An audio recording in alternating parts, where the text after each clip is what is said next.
they showed me how to saddle up, and they talked to me about it, and I learned as much as one can learn in 3 days. There's the basics, right? Right. There's the basics, like, Did you do a lot of it when they were there by yourself? Like they just told you how to do it, you walked over and did it? They spent time with me for about 3 days. But this is kind of, they're telling me I'm doing quite well, because I actually am able to handle this animal now, but it's been an interesting journey the last, since June. I got her in June. Because,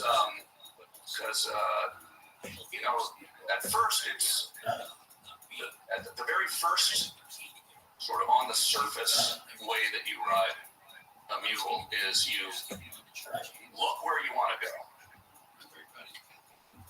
Lightly pull the rein. If you want to go left, you pull the left rein lightly. If that doesn't work, you might not even have to pull the rein. You can just look where you want to go, and they feel your body shifting. They sense your intent, and you have to look in that direction.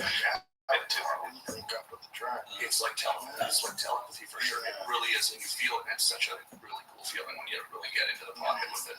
So then you pull quickly, then you do a little push with your foot, and so that's all sort of very, physical stuff. And it worked fine for a while, but then, I didn't quite understand the overall psychological sort of hierarchy that gets created and a trust level that's created between the mule and myself. The more I screwed up, it's just even in the barnyard, the more I let her get in my space. You don't ever want to let a mule get in your space. It's your space. A very sort of easy way to control that is you can just put your hands up to her eyes like that. You don't have to touch her. And then you back off. I didn't know that, so I was I'm pushing it. Trying to stop. It realizes how small you realize how small I am, and it realizes I don't know what I'm doing, and it loses all respect. And so you start to once you start to learn a little bit deeper of how to handle those just on the ground with her, then once you get up on her, she has a little bit more respect and is more apt to listen to you. But it was really interesting because they came back. They're really great. They're trying to bring more mules into Canada because they love mules, and they there is something very different and special about mules because of their intelligence, and so it's really interesting. They came back and spent some more time with me, and we would go out. We went out on the trail. And Fanny doesn't like ATVs, okay? So I've got this Polaris side-by-side that I drive around property. It's a noisy, ATV, four-wheel vehicle thing. And they were driving ahead of me and to kind of instruct me, and I'm following along. And we're coming up the trail, and they stopped, and as we approached, the ATV is parked on the trail. There's a space on the side. I'm going to ride around the trail, but in my head, I'm thinking, Fanny's not going to want to go around this ATV.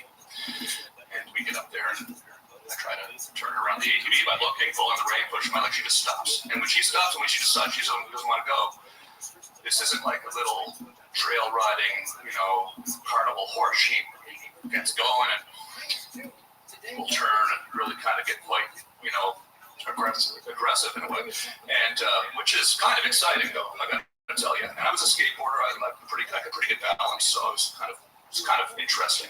But the thing that was wild about it, so then I go, well, she's not going to want to go around the ATV. I say to Kaya and Lisa, and they say, no, well, it's not that she doesn't want to go around the ATV, it's she knows that you think she doesn't want to go around the ATV.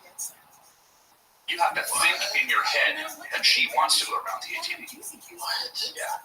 Because when you're subconsciously, whether we know it or not, as human beings, we didn't always have language, right? Someone invented language at something. Before that, we were just kind of all this nonverbal communication and energy, right?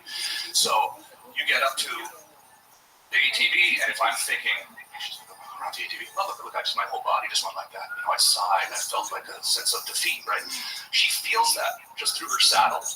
It's not total like voodoo. She feels like Yeah, it might be a little bit of possibly as well. I mean, seems like there's you some can't magic to it. attribute all that to body. She feels it. She's so smart. So a horse doesn't necessarily sense that as easily as a mule, like quite a bit less easily. So that's why people say mules are stubborn, because they're sensing all of these little nonverbal cues that a horse might just be apt to say, oh, he pulled on the rein, so I'm going to go that way. He pushed his foot, so I'm going to go that way.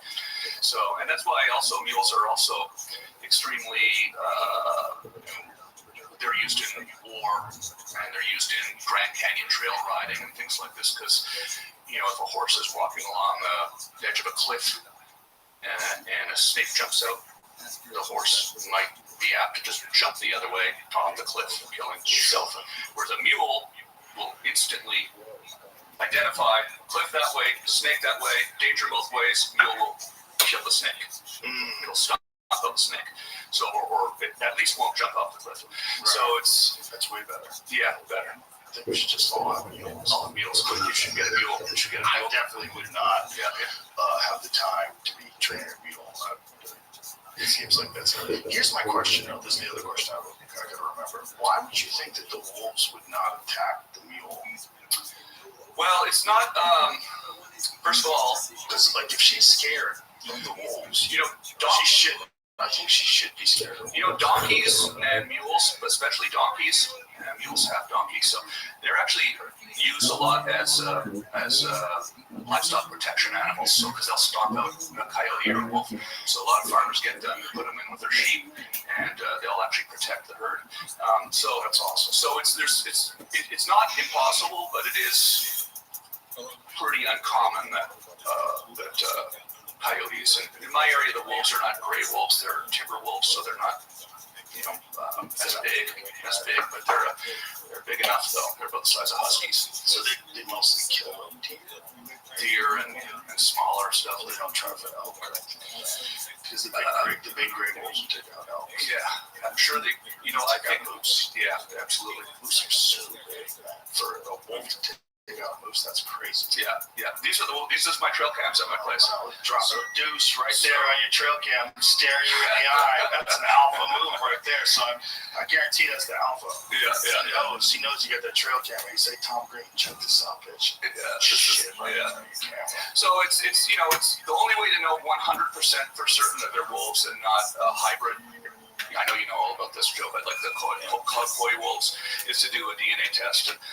But wolf is kind of a misnomer, because a coyote is a wolf. Yeah.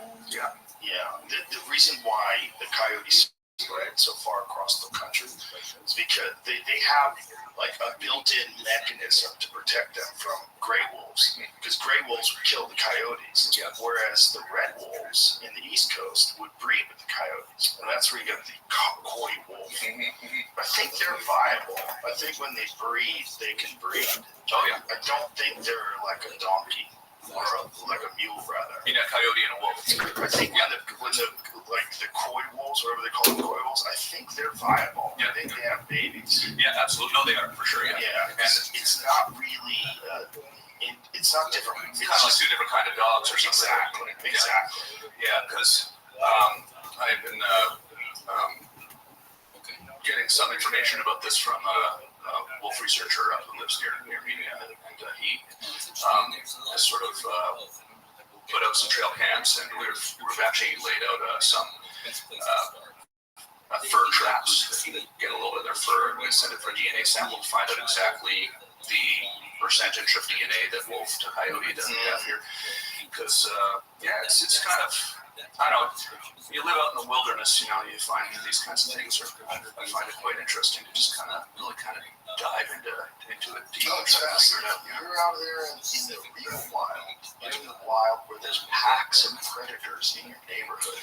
And I wish I had bear footage right now, but it's not online. But this year I put out my trail cams, and I got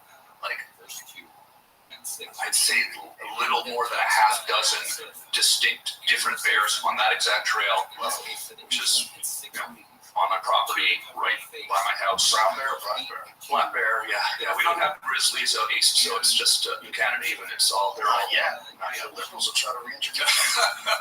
You need more things to be scared of. Well, Talking about bringing grizzlies back to California. Yeah. I want you to come to Canada, Joe. I know you haven't come to Canada, but lately, but you got to come to Canada because here's the thing. I watch the show all the time, so I know your feelings about Canada. But here's the thing, like everybody loves you in Canada, So it's I'm coming down here. Everybody's so stoked that I'm here, and I love Canadians. I just hate their government. Mm-hmm. It's not here. Have you seen his last name? Poilievre? Yeah, well, it's French, so it's well. I don't think he's French, but the name's French. Pierre Poilievre. That's weird. R silent R. Yeah, it's strange. You see it written down. It's very different. Poilievre. Yeah. That guy makes so much more sense. Yeah. He's so common sense and just calling out all the nonsense that's been done under this administration. It's just so sad to watch. So this is the thing that I kind of, I guess, just wanted to throw out there, which is, it's not unlike here in the U.S., right? You've got Biden as president now, right? You've got essentially a Democrat. We actually call our Democrats the liberals, right? That's how unabashed we are liberal up there. We actually call the party the Liberal Party. It's not a bad word up there, right? We actually call them the liberals. And the other ones are conservatives, liberals and conservatives. But it's the same thing, like half the country hates the party in power right now, just like as much as anybody, and it's just a constant thing, and they want to get them out, and so, it's just, I just want to, as a proud Canadian, want to throw out the distinction that, Canada's, it's like here, it's the same bullshit that's here. Everybody's arguing about issues, important issues. It's being reinforced, through these algorithms. People get mad about it, and then they start arguing. But so, like I sometimes kind of go, wouldn't it be interesting if Pierre Poilievre won the next election, right? Because then all of a sudden we'd have a conservative government up there, and let's say Biden won down here, you got a conservative government up there, and then Tucker Carlson might be going up to Canada talking about how great we are all of a sudden, It just can switch on a dime, It could go back. And it has before. I've had, there's been my lifetime. Joe Clark was the first conservative prime minister. Then there was Brian Mulroney, and Stephen Harper was pretty recent. So, but anyways, I don't like talking politics, but I did bring something about Canada that I love. That I wanted. Okay, it's a good thing. I'm trying not to talk politics too much because it's like it's gross. Everybody gets all mad, Yeah. I kind of think like, wouldn't it be cool if the new thing became people start to realize that the division is almost worse than what we're arguing about? Well, the division is absolutely worse than what we're arguing about. Most people want good things. So this is for you and your family. A huge, this is another one for us too, just to try. This is the freshest, best Canadian maple syrup made by my friends, the Convoys. Ryan and Jason, shout out to Ryan, Jason, George, and Darlene, and they make this on their property.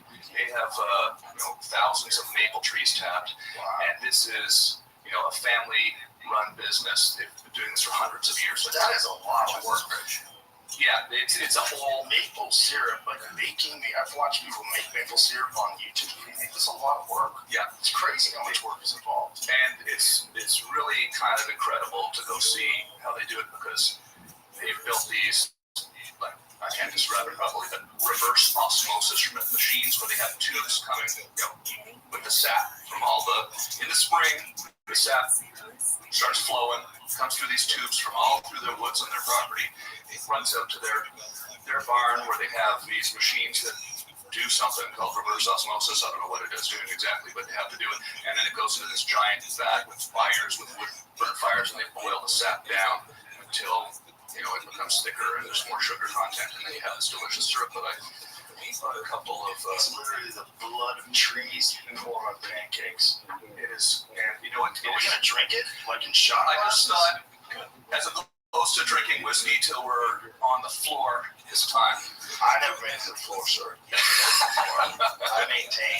I don't remember what that level of emotion, the ability to conversate. Oh my gosh, okay. Well, see, that's diabetes in a shot. We'll just do a shot, but I want you to see what's this real maple syrup, Canadian maple syrup. It's Convoy maple syrup. They're my friends. They're the best friends that you'd ever want. And it's not your manufacturer's sort of processed shit. Cheers. You have to do it like a shot. Yeah, you can. Yeah, absolutely. Oh my God. I can't drink it. Yeah. It's really good though. Pour it on some pancakes. Yeah. It just makes you think, like, how much sugar are you getting from pancakes with a pile of maple syrup? You're getting a whole fucking ton of sugar. Yeah. How much sugar is in, what is a shot glass? How many ounces is that? You should know this. 1 ounce? Let's just see how much sugar is in 1 ounce of maple syrup.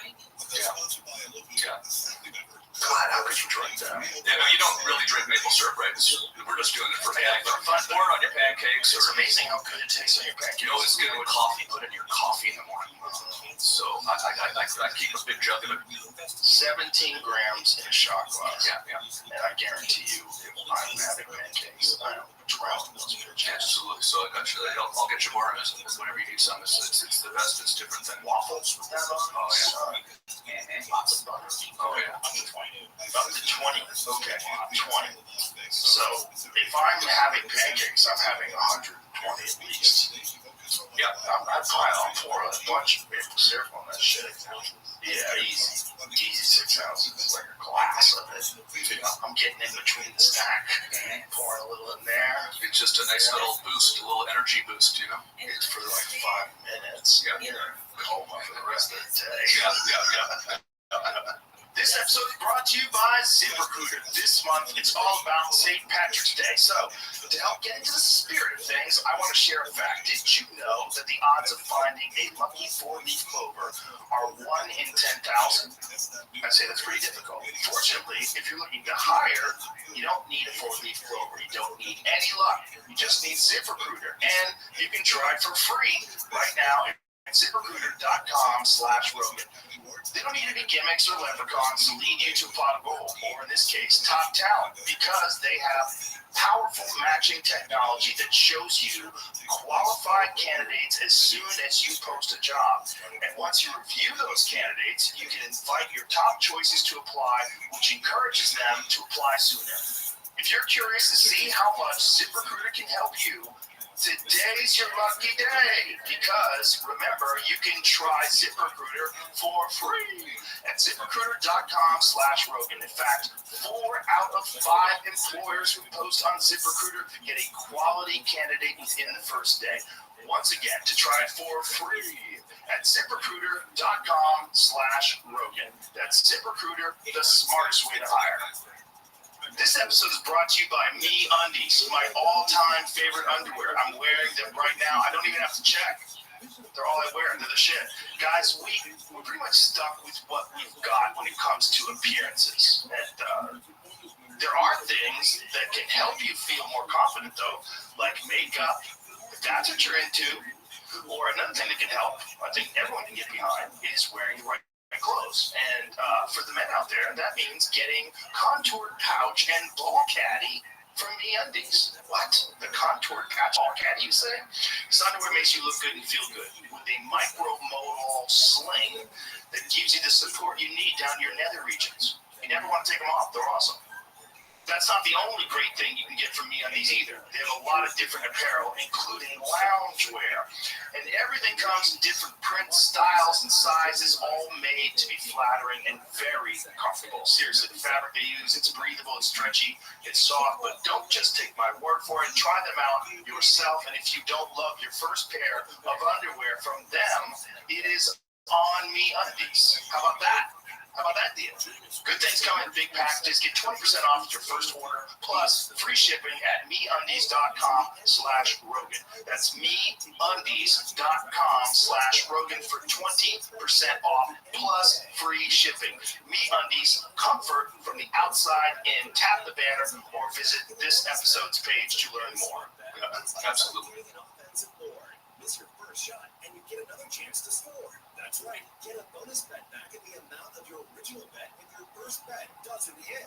Download the DraftKings Sportsbook app now and use promo code IHEART. New customers can get a no-sweat bet up to $1,000 if your first bet loses. Only on DraftKings Sportsbook with promo code IHEART. The crowd is yours. Must be 21 or older. Indiana only. One no-sweat bet for new customer. Issued as one bonus bet based on amount of initial losing bet. Bonus bets expire 168 hours after issuance. Deposit wagering and eligibility restrictions apply. Terms at sportsbook.draftkings.com/promos. Gambling problem? Call 1-800-9-WITH-IT. Tanya here, and there are many ways that we can all help raise awareness around HIV, but maybe the most important is just talking about it openly and honestly. There's no cure for HIV, but there are effective treatments that, taken as prescribed, can help you live healthy with HIV and get to and stay undetectable, which means the amount of the virus is so low it can't be measured by lab tests. If you're living with HIV and not on treatment, talk to your doctor about treatment options. Learn more at treathivtoday.com. This message was sponsored by Gilead Sciences. South and weather from KFI. Partly cloudy early today, mostly cloudy later on. The high temps today, mid-60s to around 70 in Metro LA and OC, and in the mountains, mid to upper 60s in the beaches, and low 70s in the IE. Cloudy tonight, low clouds and fog in the morning to start, then turning sunny, but it's going to be a little bit cooler. 47 degrees now in Fullerton, 49 in Garden Grove, and 49 in Rancho Cucamonga, and 50 in Inglewood. That's Garden Grove. Weekly Local, live from the KFI 24-hour newsroom. I'm Sandy Wells. Listen on the free iHeartRadio app for all your music, sports, talk, and podcasts. Free. Never sounded so good. KFI AM 640.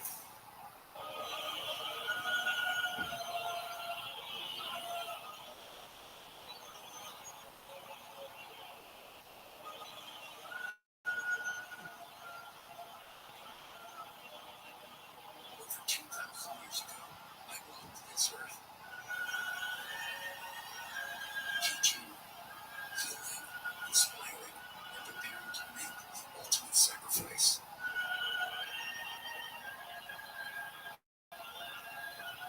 For God so loved the world that he gave his only begotten Son, that whoever believes in him shall not perish, but have eternal life. What if today you and I could talk voice to voice, and you could ask me anything? You are listening to the Jesus Christ Show.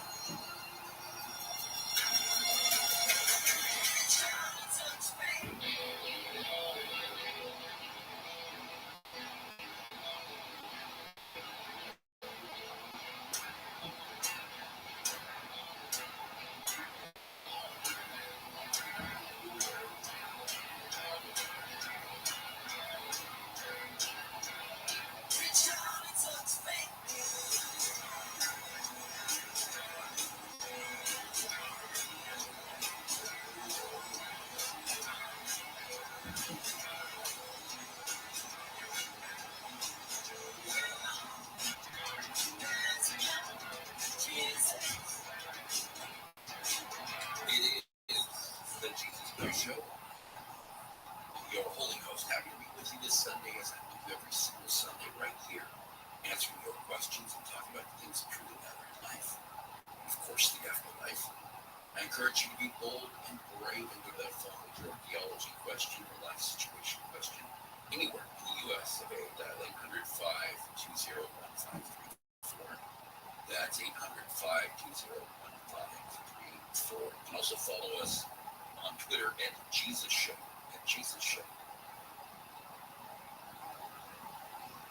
Chip, welcome to the Jesus Christ Show. Hello, Jesus. Hey, brother, what's going on?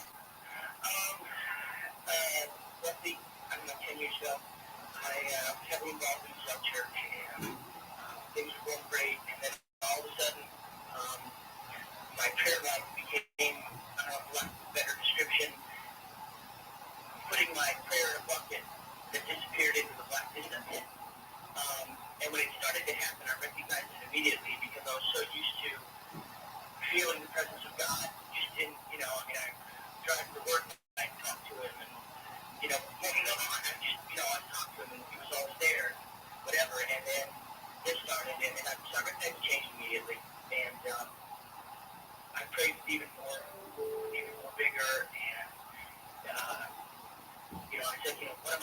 I know it's me because it's not him. It had to be me. What have I done? What did I do? What am I doing? I asked my friends to do the same. My friends prayed with me and for me. And drop a bunch of money, whatever it takes to open my mind or my eyes or my heart or whatever I've done. And finally, after about 5 years of doing this, I just kind of, I don't know, I'm wondering if I'm just full of baloney. I'm wondering, is this what it's, do most Christians not feel the presence of God? Is it my imagination? It depends on how you feel. Jim, I mean, are you saying that you felt God when it was attached to certain things that you got that you wanted? No, just going along. He was just there. Yeah. And how has that changed? I don't know. I mean, the subject travel part of that part. But we joined another one, and that didn't go real well either. And sometimes when I hear those things, here's the rule, Chip, straight out. If you are standing in front of a building and you see it in front of your face and it's right there, and then all of a sudden, a couple years later, you don't see that building, the likelihood of that building getting up and moving is slim. Right. It's you that's moving. Exactly. So you're the one, the pillar of God stands firm. If you're not seeing God, usually it's because you've moved away for some reason. And if you get caught up in the movement of a church, the movement of a body, or a teacher, or anything, you get caught up just in that. Absolutely. Yeah. But I guess if you're out there on your farm, And it doesn't mean fucking throwing hay around all day, exhausted. I did this summer in August. I have some fields with hay. We cut the fields, and I have some local farmers that help me cut the fields. We use square bales. So you're really farming. Yeah, Farming for real. farming hay for my animals. Yeah, I had 580 bales of hay off the property this year, and we had to lift it all, carry it all onto a hay wagon. See, because I'm going to try it a little bit, figure out a way to do it a little differently next year. But normally the farmers that have done my property for years, they've been doing these big circle round bales, But I wanted to get square bales this year because it's easier to handle for the horses, the mules, and the donkey every day. So every day I go to the barn, I pick up a bale, feed about a bale and a half of hay a day. It's cool because from May, June till about the end of September, you don't even have to feed them. They're just out in the pasture eating grass. Which I often think about, when you think about vegetarians, and you go, how do you put on, muscle? Just that, and you look at this giant animal, all it's doing is eating grass all day. It's massive, but yeah. So that I got to figure out a better way to get it in the barn this year because some of my friends have to eat it all day long. That's the difference between eating and eating grass. Yeah, I watch predators. Predators eat when they sleep all day. But you watch a donkey. Yeah, those motherfuckers just eat all day long. Yeah, you have to eat all day long. Yeah, always eating. Yeah, because there's not a lot of protein in that food. It's gonna break down their weird digestive tract. Yeah. Undulate digestive tract. So Fanny and Kia come from a pasture that had 20 other animals in it. My place really just there by themselves, the whole field to themselves. So Fanny was putting on some weight last summer. I have to now kind of monitor how much she's out of the pasture. I should correct myself. Others are cows. I should think of cows. Right, the weird stomachs and stuff. I'm not exactly sure how the stomachs work on these. I don't know how those equines, but I know that, to think that you can get that jacked eating vegetables is ridiculous. Right, that's what I was kind of thinking. Because vegans always like to make that comparison. Yeah. Gorillas, they eat nothing but vegetables. They have a totally different body. They're also not humans. Yeah, they're not human beings. Yeah. It doesn't mean if you ate what a fucking horse eats, you can look like a horse, you dumbass. You're not a horse. And also, do you know how annoying that would be? You have to eat grass all day. It doesn't sound like a blast. Not a lot of variety there. Yeah, I think about that. I have cookies for them. I have I have a vitamin, sort of a vitamin mix of that I give them every day. Is variation to their diet good though? Like for some animals, when you got it. For instance, apples. Okay, I have apple trees in the property, and that's one of the places she loves to walk towards the apple tree because there's apples on the ground. So she always, you can feel her pulling towards the apple tree. So, but you don't want her to eat, a bunch of apples because that can create acid in her stomach and kids. Yeah, I was wondering that. Like, what happens to them in the wild though if they find a bunch of apples? Yeah, it's interesting. Yeah, I'm not sure. Fucked up. I'm not sure if they.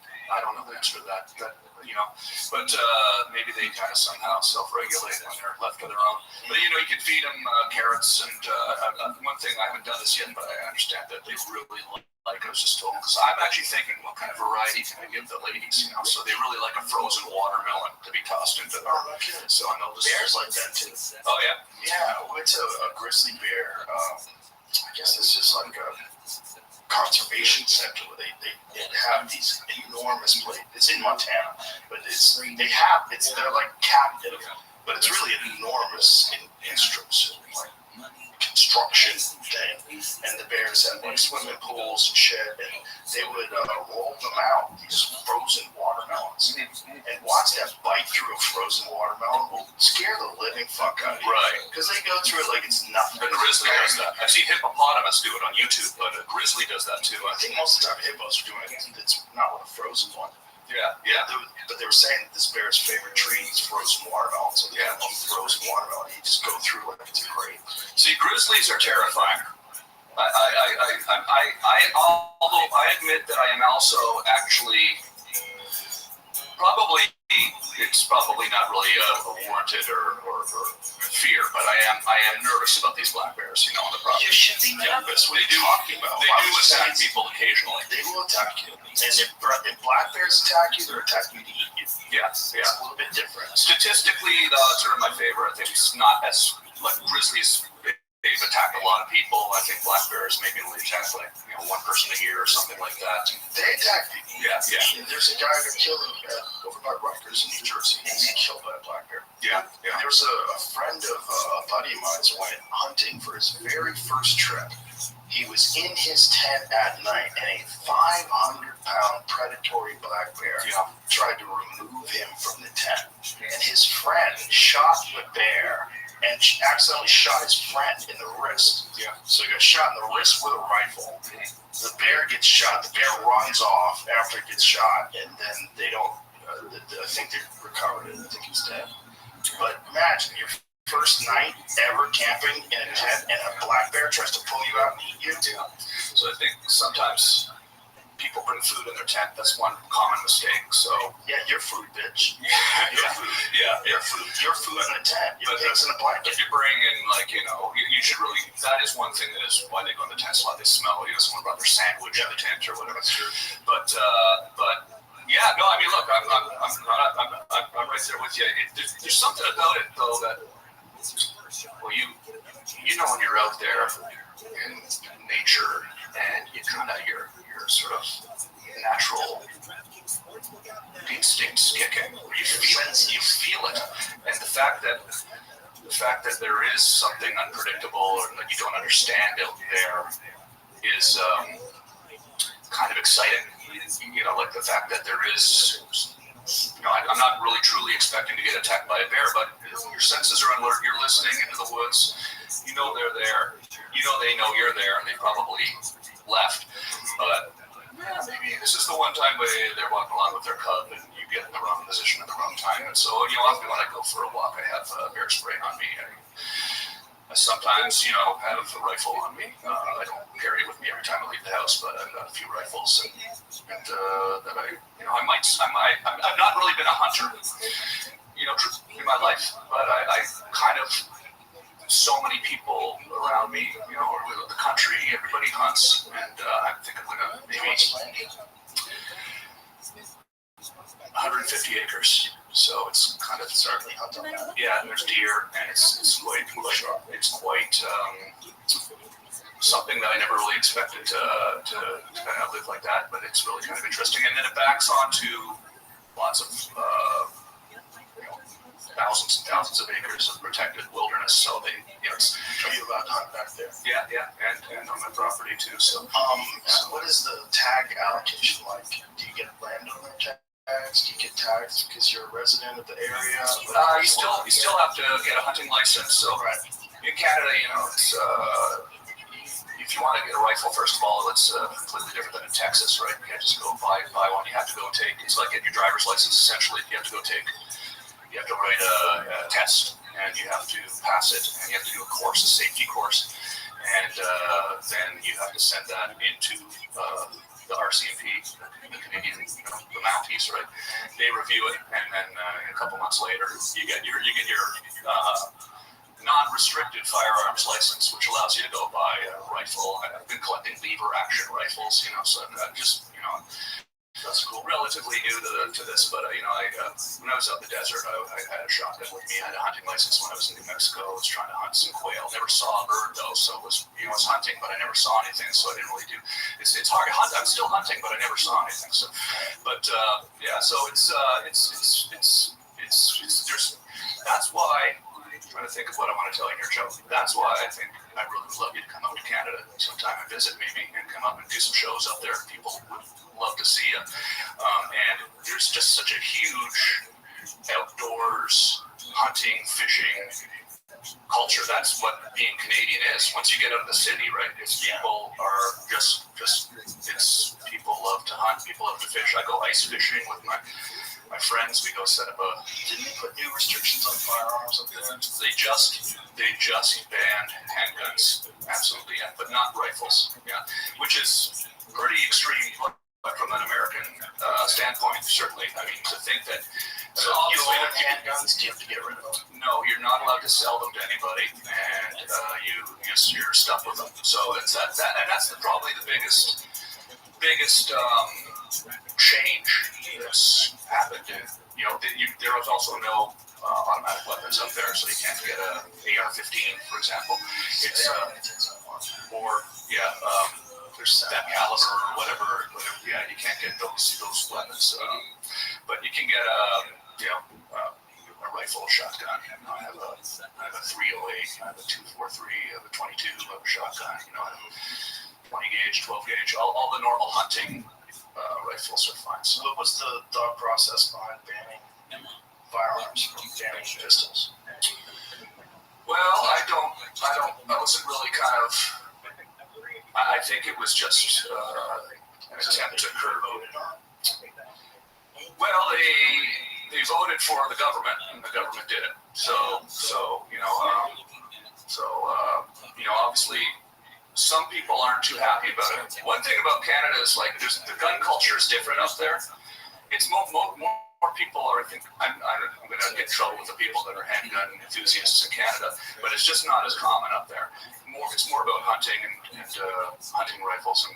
But there are probably a lot of people that are pretty upset about it for sure.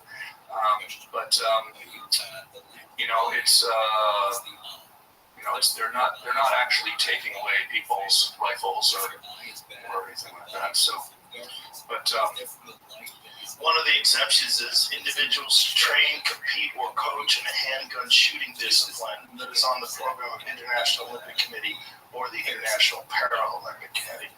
Looks like someone's going to have to become a shooter. I'm personally not competing shooting. That's why I have to have this gun. I'm not really I don't really, I like my lever action rifle. I like my shotgun. I think I might hunt turkeys this year. I'd like to do that. There's a lot of turkeys on the property. I'm not really. I don't necessarily feel like I need a handgun. It's a different kind of. I don't necessarily feel that anybody should tell me that I can't have a handgun. Yeah, especially not the government. Yeah, especially not the government that's already done some really shady shit. Yeah, they did with the truck drivers. Right. Well, I'm from Ottawa too, so the trucker rally was interesting. Dude, they fucking took away their bank accounts. They seized people's, they closed people's and froze people's bank accounts that just donated money. Yeah, is that coffee? Yes. You know what? I was First of all, the trucker rally was interesting because I'm from Ottawa, so I grew up. The Parliament Hill. I'm sure you saw it on the news, like the Parliament buildings is our basically our Congress and our Senate combined, essentially, the House of Commons and the Senate. Downtown Ottawa is like Washington D.C., right? That's our Washington D.C. I grew up there. I grew up skateboarding on the Parliament building's front steps. I did a radio show. This is something about the freedoms of Canada that I think is interesting. Okay, when I was a kid, I did a college radio show, and it was midnight till 2 a.m. And I would say during the show, okay, after the show, everybody show up on Parliament Hill, bring a soccer ball, let's go play soccer. And then we'd show up there with pizzas and we'd play soccer on the front lawn of the Canadian government till 4 a.m. Every half hour the bell would go bang, bang. The RCMP cops would come, they'd shine their lights out on the field. It was super positive, right? I love Ottawa. It's an amazing city. And I understand that everybody has the right to express their dissent, right? And I think Trudeau probably did overstep with some of his reaction to that, with some of the things he said specifically. But there was also this element of, Okay, I think it's fair, and I'll address. Not only was the city shut down, there's people that live downtown, so there, those horns were these air horns. There was really kind of, there's babies sleeping. It's like really like a neighborhood, right? So it's kind of funny in a way, the difference between Canadians and Americans sometimes. I'm both, right? I'm a dual citizen. I love. That's right. No, I just love both countries. I've lived here for 20 years.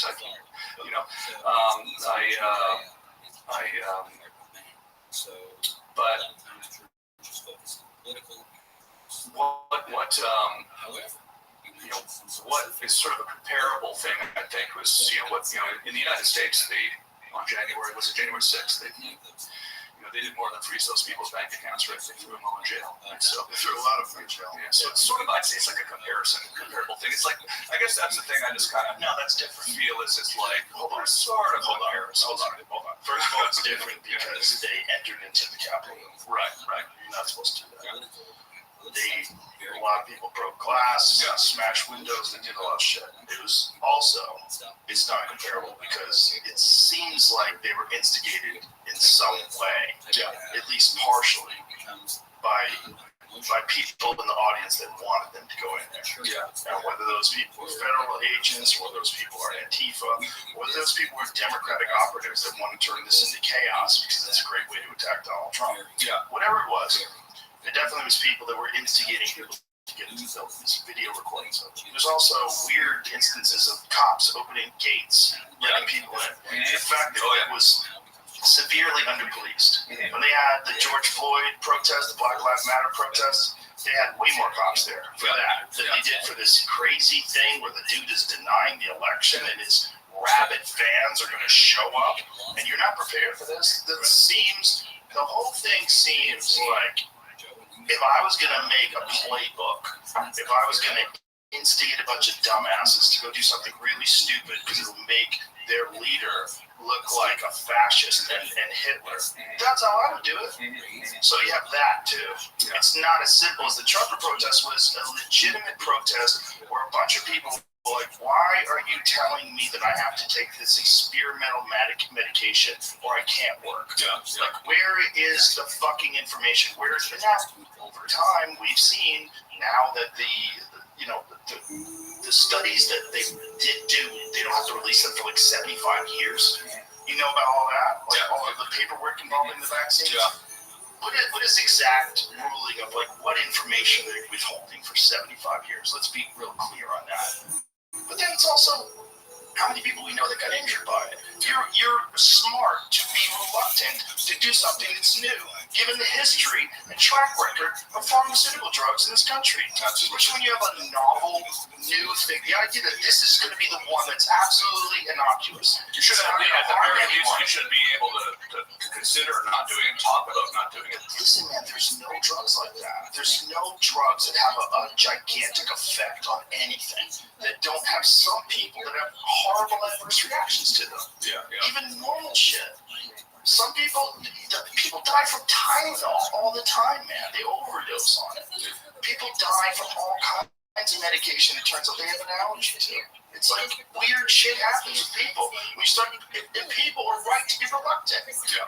But you might be right and you might be wrong, but you're right to express that you don't think the government should be able to tell you what you can and can't do, specifically about putting something into your body where you can't work.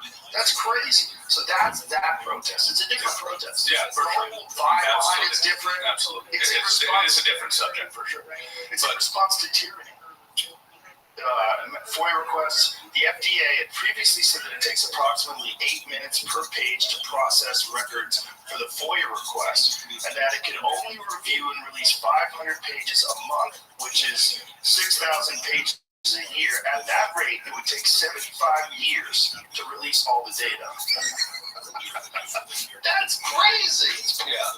That's so crazy. I guess the point I'm trying to make, which is outside of the weeds of it, is when I'm hanging out in Canada, half the people I talk to are so excited for me to come down here, and they're all like, they were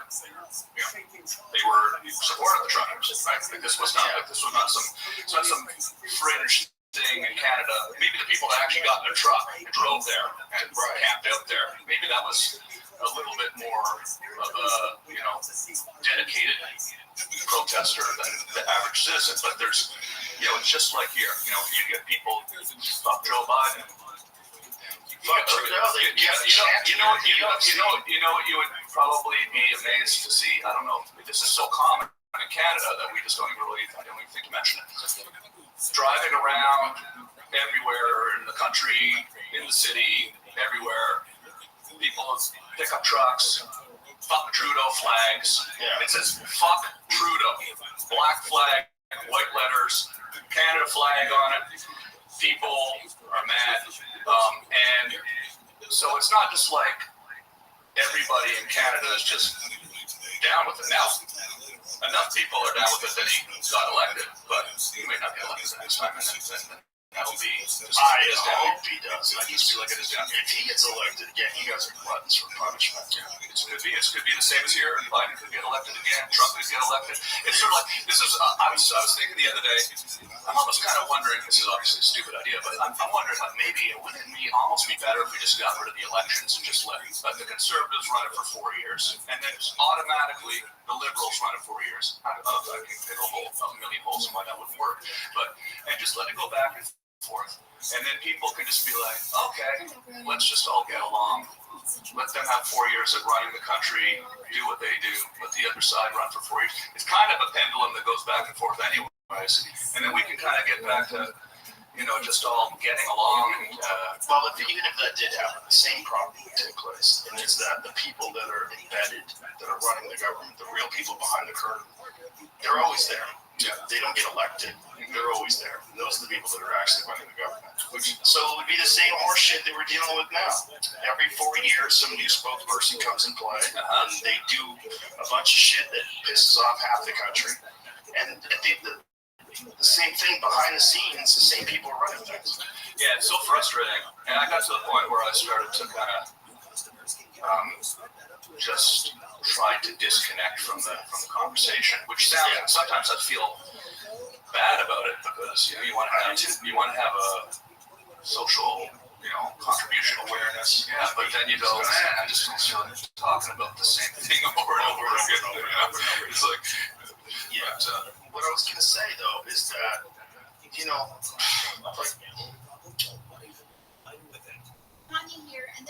the whole system is set up so that one person can't be in control for too long. That's the whole idea about term limits. You got 4 years and then you get elected again, you get another 4 years, and then you're fucking done.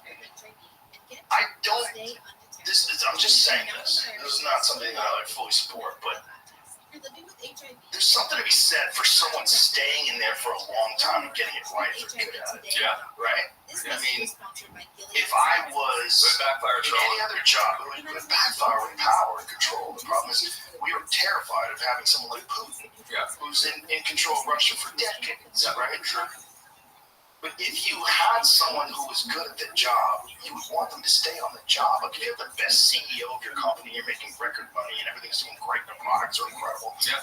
You want to keep that guy as a CEO. He's obviously killing it. When Steve Jobs was running Apple, he's killing it. You don't want to remove him as a CEO. Because you know how long it takes to build anything, right? Right. And how long it takes to get him in his job. build anything. Right. And to figure out who are the right people, who's backstabbing, who's fucking, what are the issues? Who's trying to climb the political ladder and they're just thinking about themselves only, they're sociopaths. Figure it out. It takes a lot of time to fucking work your cabinet out. If you had a president that was a young president that gets in at like 38, 40 years old and done 20 years of running the country correctly, that's what most of these dictatorships have. It's a benefit. Yeah. It's horrible for the people, but it's the benefit of having one guy run things. To just keep it locked up, and this is the right way to do it. We've been doing it this way forever. This is correct. Yeah, it's interesting that, you got a couple. The most important job ever, a new guy gets it, or a new woman, whatever, but so every 4 years. Yeah. That's crazy. And often trying to undo everything that was done 4 years before. Yeah, so that's what term limits brought in. But then on the flip side, we don't have term limits in Canada, and Trudeau's going to be there for, if you're not a fan of Trudeau, I wish we had term limits, because he's been there over 8 years now, right? So, Right, but that's what you get elected over. We might not be getting voted out. It seems like the Canadians are leaning towards getting rid of them. Is that correct? It's one of those things where it's kind of feels like it's almost like 50-50 ultimately, but who knows? I think it definitely feels like it could happen. Who doesn't want? So they did a survey, and 1 in 3 people say they've snooped through their partner's phones, and that's just the ones who admit it. Look, it's only natural to be curious. Who hasn't snuck a little peek at their partner's phone? But that's why you have to use ExpressVPN. Sure, you can put a passcode on your phone or clear your history after all your late night sessions, but it doesn't matter. Your browsing history is still 100% exposed. Just think about it. Who owns all the Wi-Fi networks you use daily? Your friends, your boss, your parents?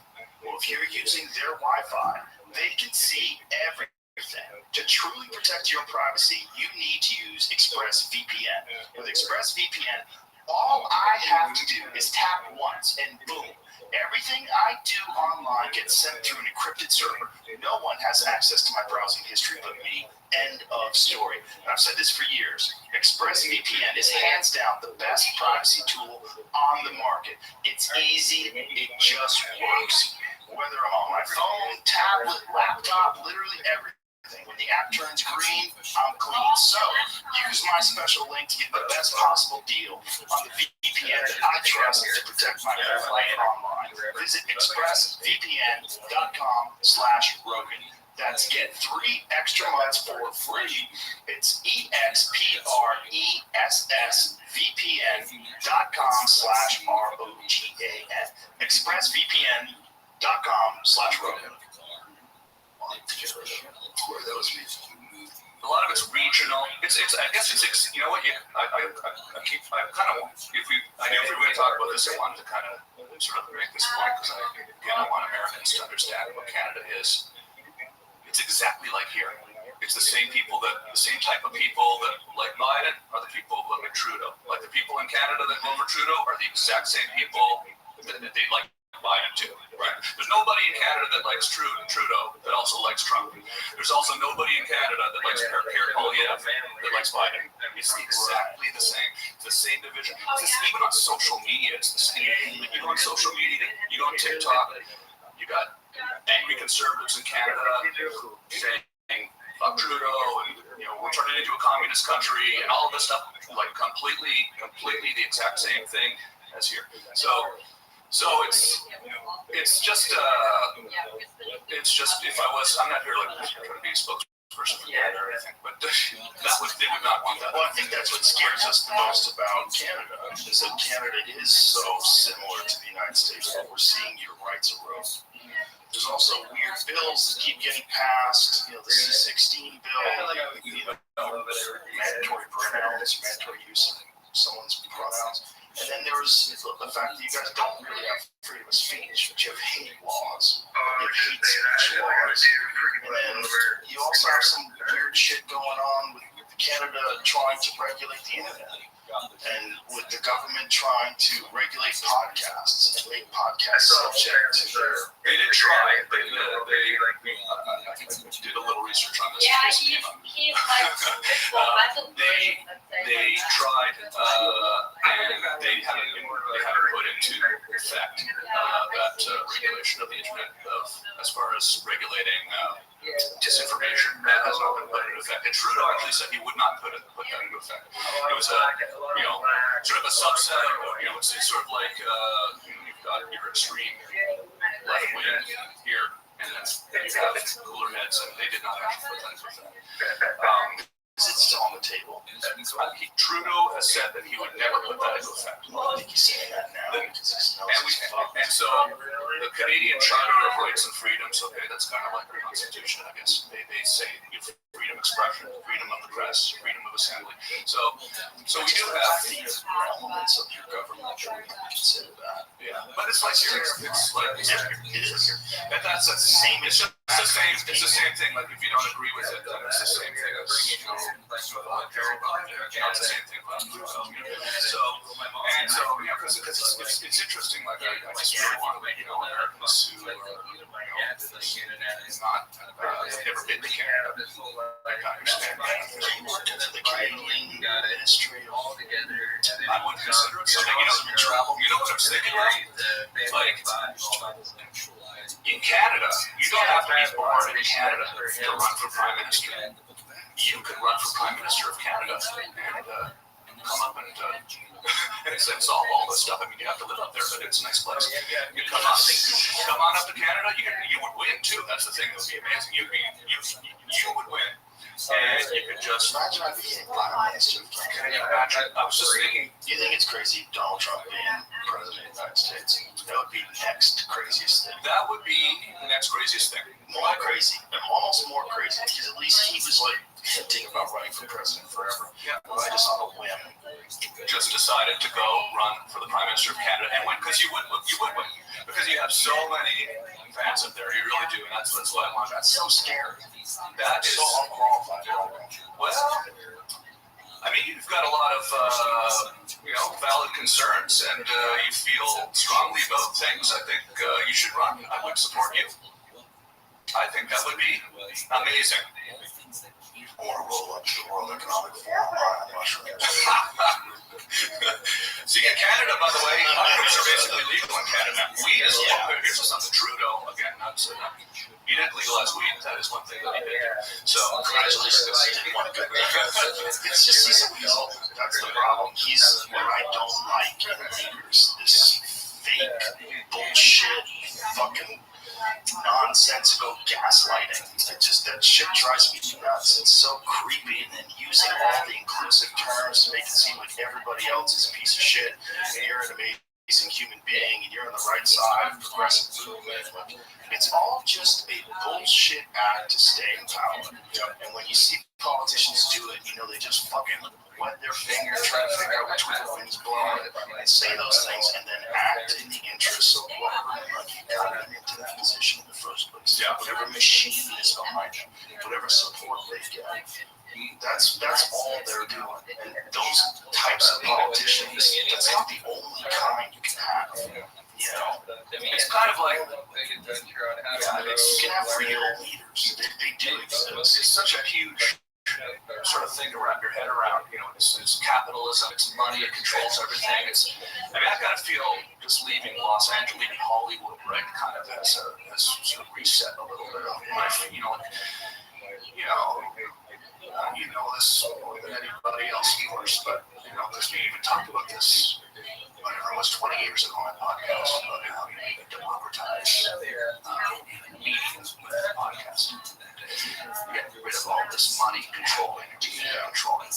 And so it's sort of a micro sort of, or it's a similar thing to just politics in general. Money comes and controls everything. It can be so frustrating, especially now when you can see that you don't necessarily have to play that game anymore. So, yeah. It's also the hive mind. There's a thing that happens in that town, in that area, where the people that think outside of the norm say it in like whispered, hushed tones.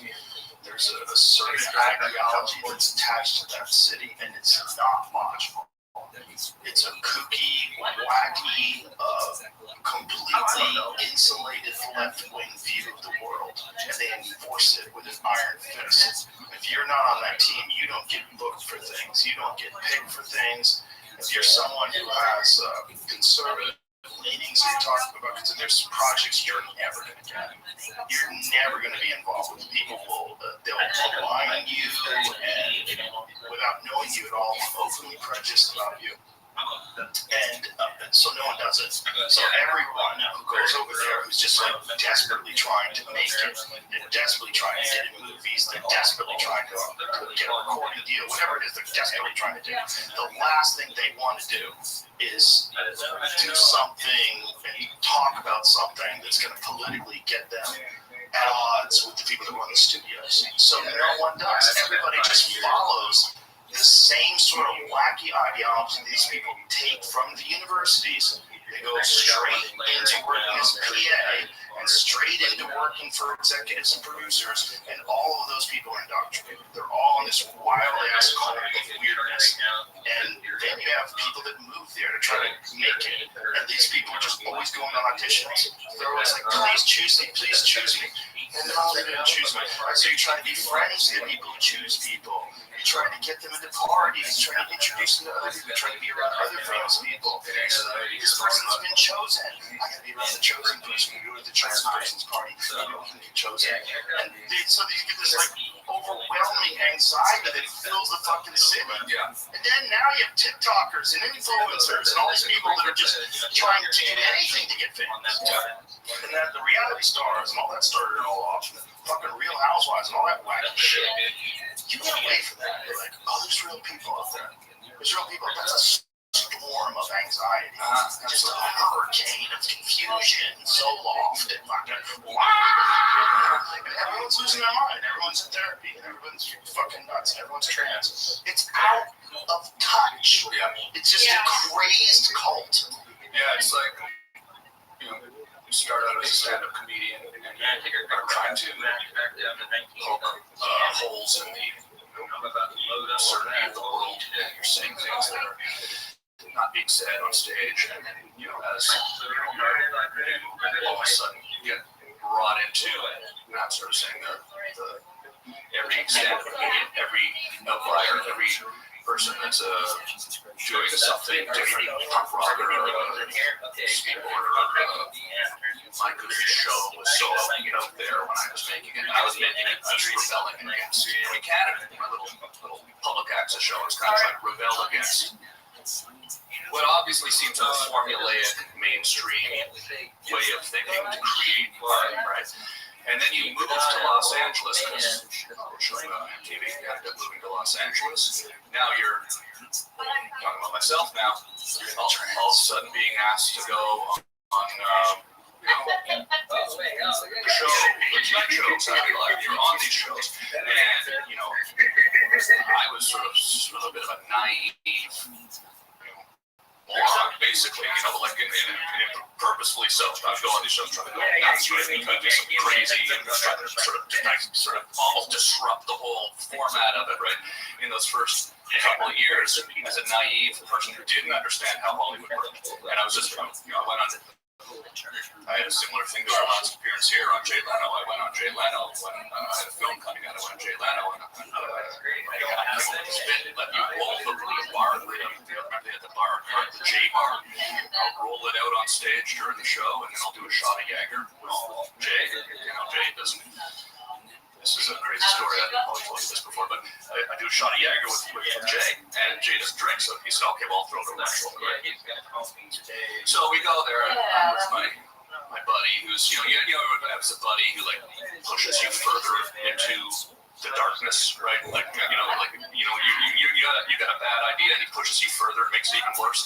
So who's the force? Yeah. So we're in the green room, I'm in the green room with my buddy getting ready to go on the show, and he goes, do a shot now before you go on.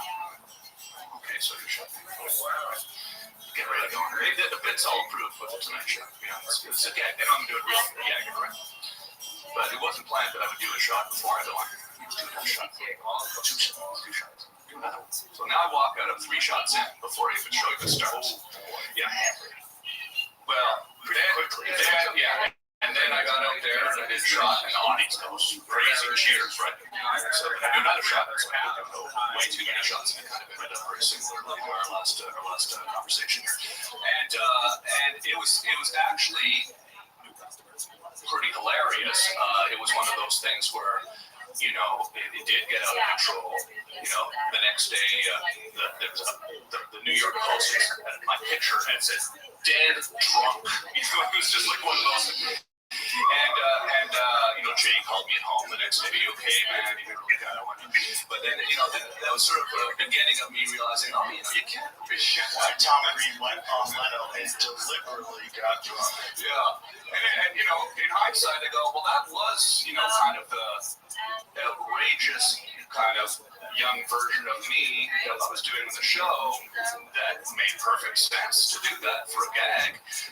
But then, the naive kid in me didn't understand. A lot of people in Hollywood did not understand that, and that got mad. And the movie studio, the movie studio, I was on promoting the movie, and they're like, "Oh, we don't do any more talk shows for the movie." And I'm like, "What?" I said, "It was a joke. It was a joke." And they're not interpreting it as a joke; they're interpreting it as me being kind of out of control.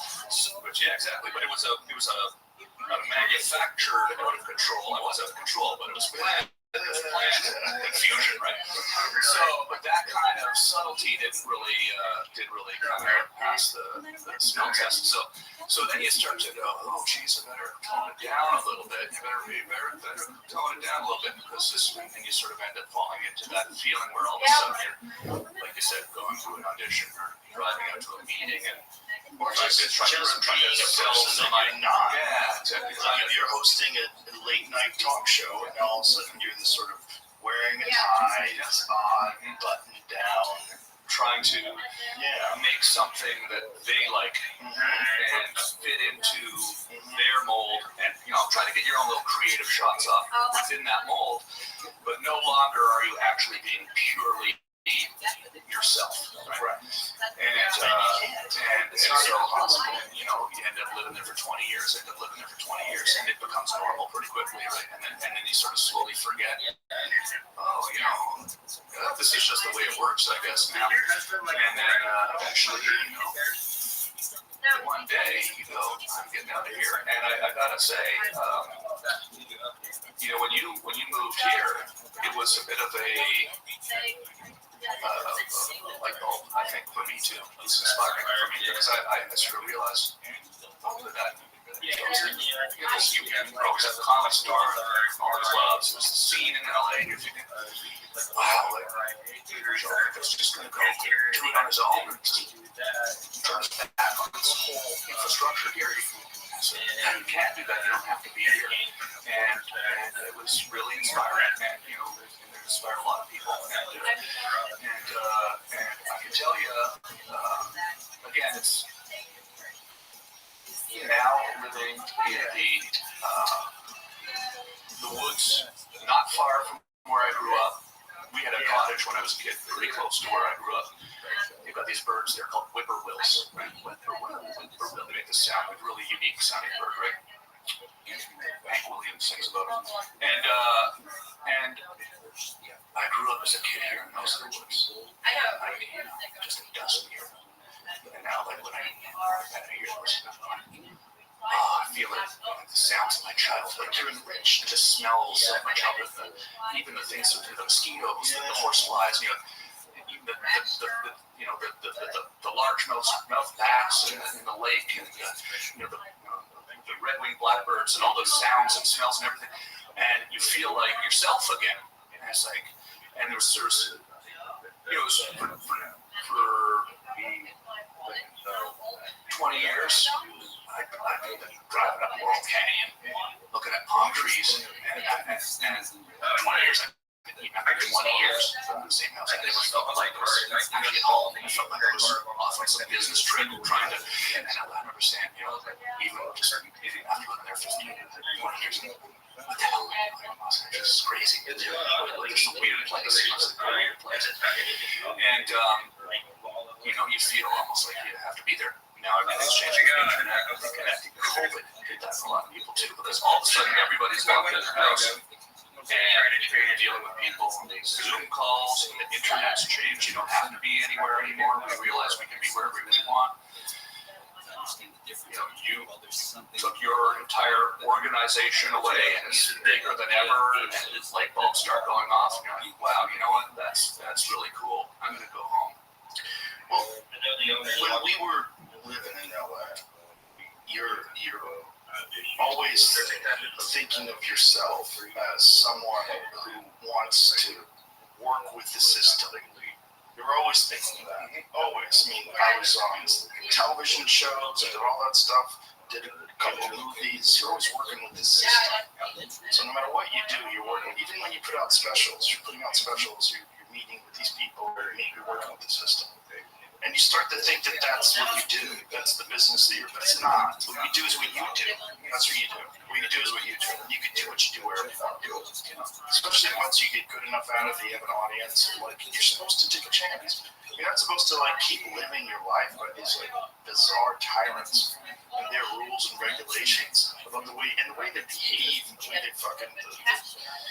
It's so ridiculous. It's such a bizarre place to be. And when you realize that you don't need that anymore, comedians today realize they don't need that anymore. All they need is a TikTok account or a YouTube account, an Instagram account, a Twitter account, and some good content.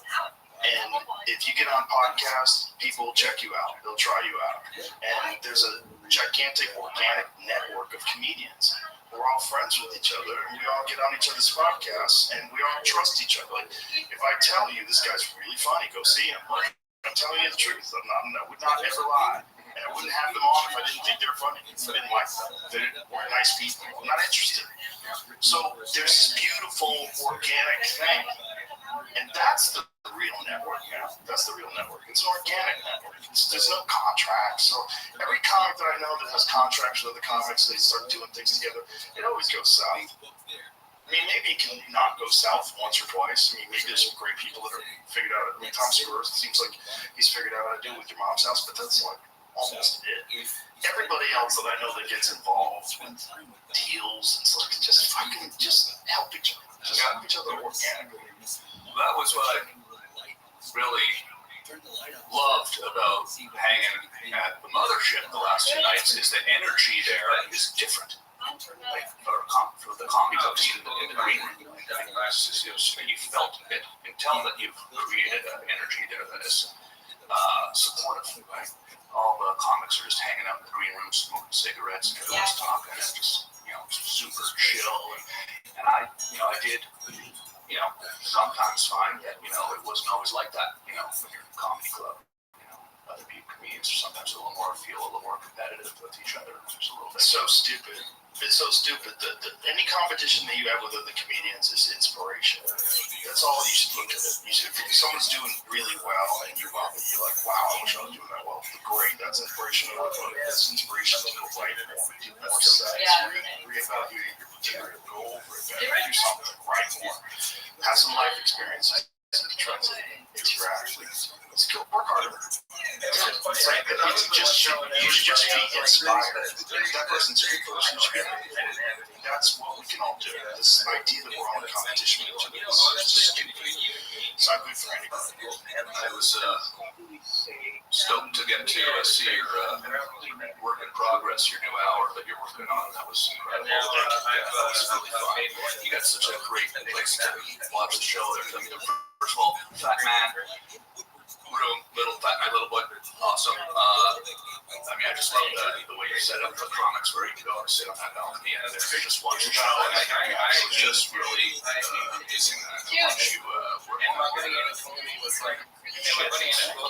Awesome. And I enjoyed our conversation because I've watched a lot of your interviews with comedians athletes here. I saw you, Louis, you were talking about writing. You're talking about writing. You know, there's this thing where a lot of comics don't write. I'm not talking about this a little bit the other day, but yeah, I love the process of hearing how the process works for you because I kind of do a mixture of things too. I like to go and stuff up. But I've always found it hard to like. This is a question I kind of have for you because when you go right, you work it out on stage, and you know you got your idea, your premise, you got your emotions, you got your work it out on stage, and I found it really inspiring actually because first of all, I love the way it works. With stand-up, like when you showed up at the green room, you're about to go on stage, you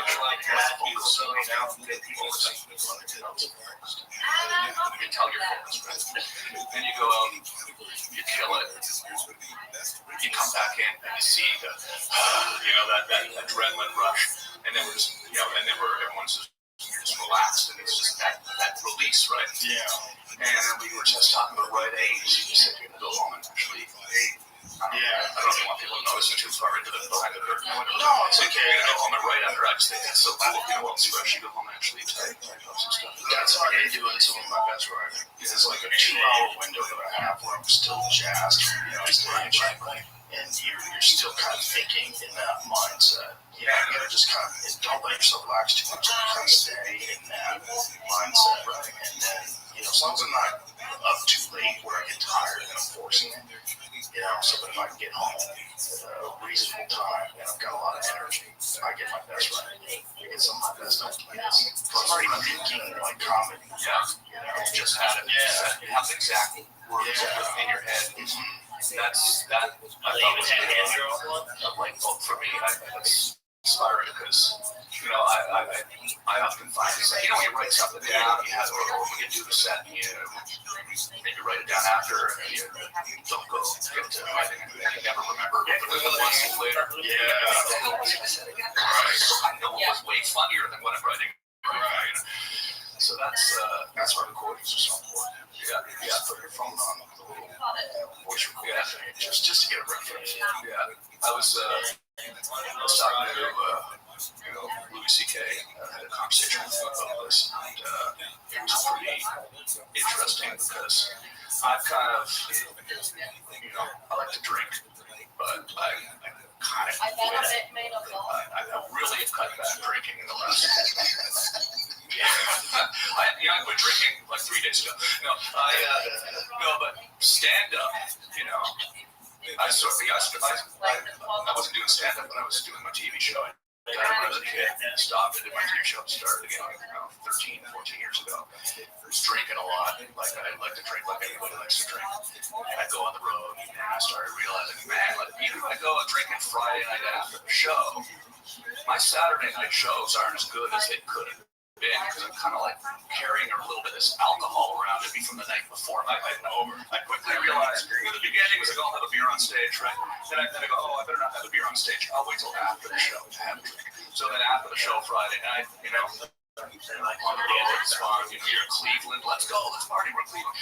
So you have a few too many drinks after the show Friday night. And of course, I was younger too, right? I was in my 30s, so you can handle it a little more too than when you're 52. So, but then every year that went by, it's like, those Saturday night shows are getting a little harder to get through, and it's just one too many Saturdays just lying in my hotel room just waiting for the show to start to hung over, and then dreading and being on stage. So then I decided I was going to quit drinking when I'm doing stand-up, so I'm not drinking this weekend, until Sunday night. I'll drink Sunday night. Maybe even Saturday night. I'm not sure. I gotta have a little fun. I got a solution for you. IV drips. Yeah. It's game changer. So you drink, you bring that right on stage with you? No. Obviously, you don't bring that. The next day. The next day, you get a high dose vitamin IV. Well, the thing that I've been enjoying about kind of scheduling it where it's like I don't drink for a couple of days before, a weekend like this, we're doing 5 shows, is like I find, and this is what I was talking about with Louis, right? We're not close friends, but I had the opportunity to have a conversation with him about this once, and it was pretty cool because the way his mind thinks is so analytical about this specific thing, everything comedy, right? I was telling him, I was saying, like, stop drinking before I go on stage because, I feel like I didn't have a drink for a couple of weeks, and when I was doing crowd work, I was just coming up with stuff that was never, when you have great set of crowd work and you get up and I came up with this intricate story that I told, and it was clear my mind was operating in a different level than it would have been had I just had a few beers the night before even. And he said something that never really even occurred to me before, which is, when you're working on a set, if you have a little bit of booze in your system even the night before and you're up there working on a set, you don't remember the stuff that happened on stage as well either. So now you don't even recall, that's the biggest thing. You do sets over and over again, and you remember everything, build on it. You're not retaining that information. So really laying off the sauce, and I was excited to hear that we were going to do this show on the day of. Do 2 shows tonight at a mothership, right? Batman, and I was kind of excited because I knew I wasn't going to drink on the show. I knew I was not going to do what I did last time, and so I kind of came. I'm not trying to encourage you to drink. I'm trying to encourage you that if you do wind up drinking too much and you feel hungover, you don't have to just tolerate it. I like that too. Get an IV drip. There's IV drip. Yeah, if you're in town. That just seems like such an extreme. It's like, you're drinking too much. You're drinking too much when you're like, you're in a hospital bed with an IV drip. You're being smart about your party. You're in a hospital.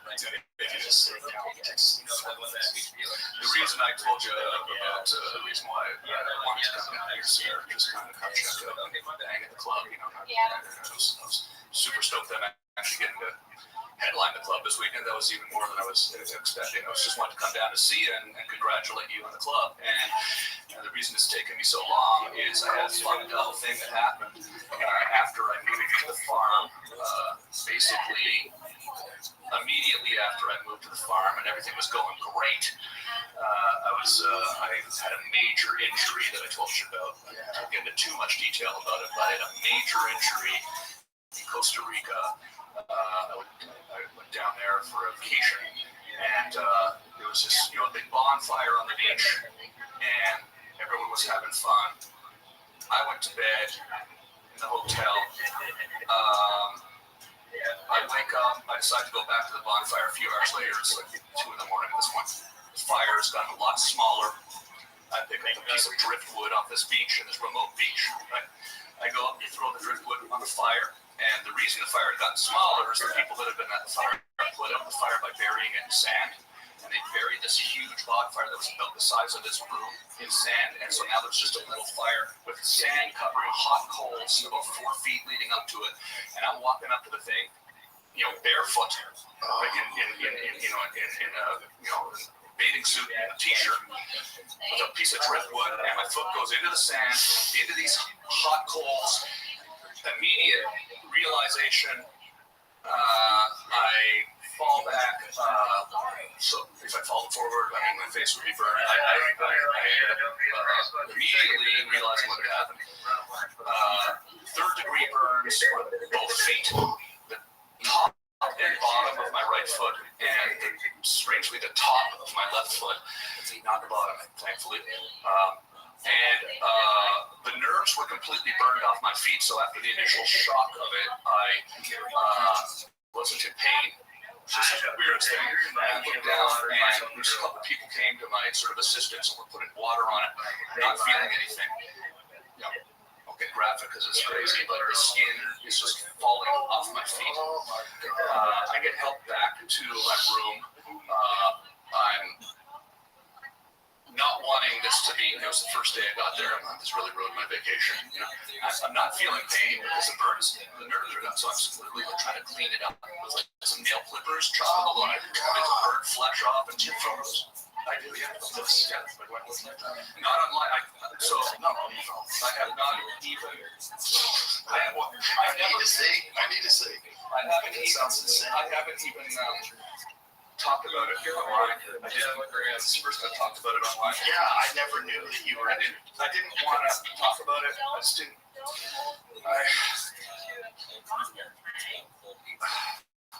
It was crazy. I ended up spending 2 weeks in the hospital in Costa Rica, and then was medevaced on an air ambulance with Charlie. Charlie, Yeah, with Charlie, yeah. And the nurses take Charlie to a potty. so I had some friends who came down. Charlie. Oh, Charlie. They looked after Charlie for 2 weeks while I got driven to the San Jose hospital. She was worried. She's adorable. She's a sweet dog. Yeah. I know the people that have seen her right now, like, oh, she's kind of freaked out. Normally, she's not freaked out at all. She's super sweet. She runs up to everybody, wagging her tail. Yeah, super friendly. So it was like I got to this hospital. There's a surgeon, Columbia, great hospital. Came out. He said, "Look at my foot. We'll take you in immediately for surgery."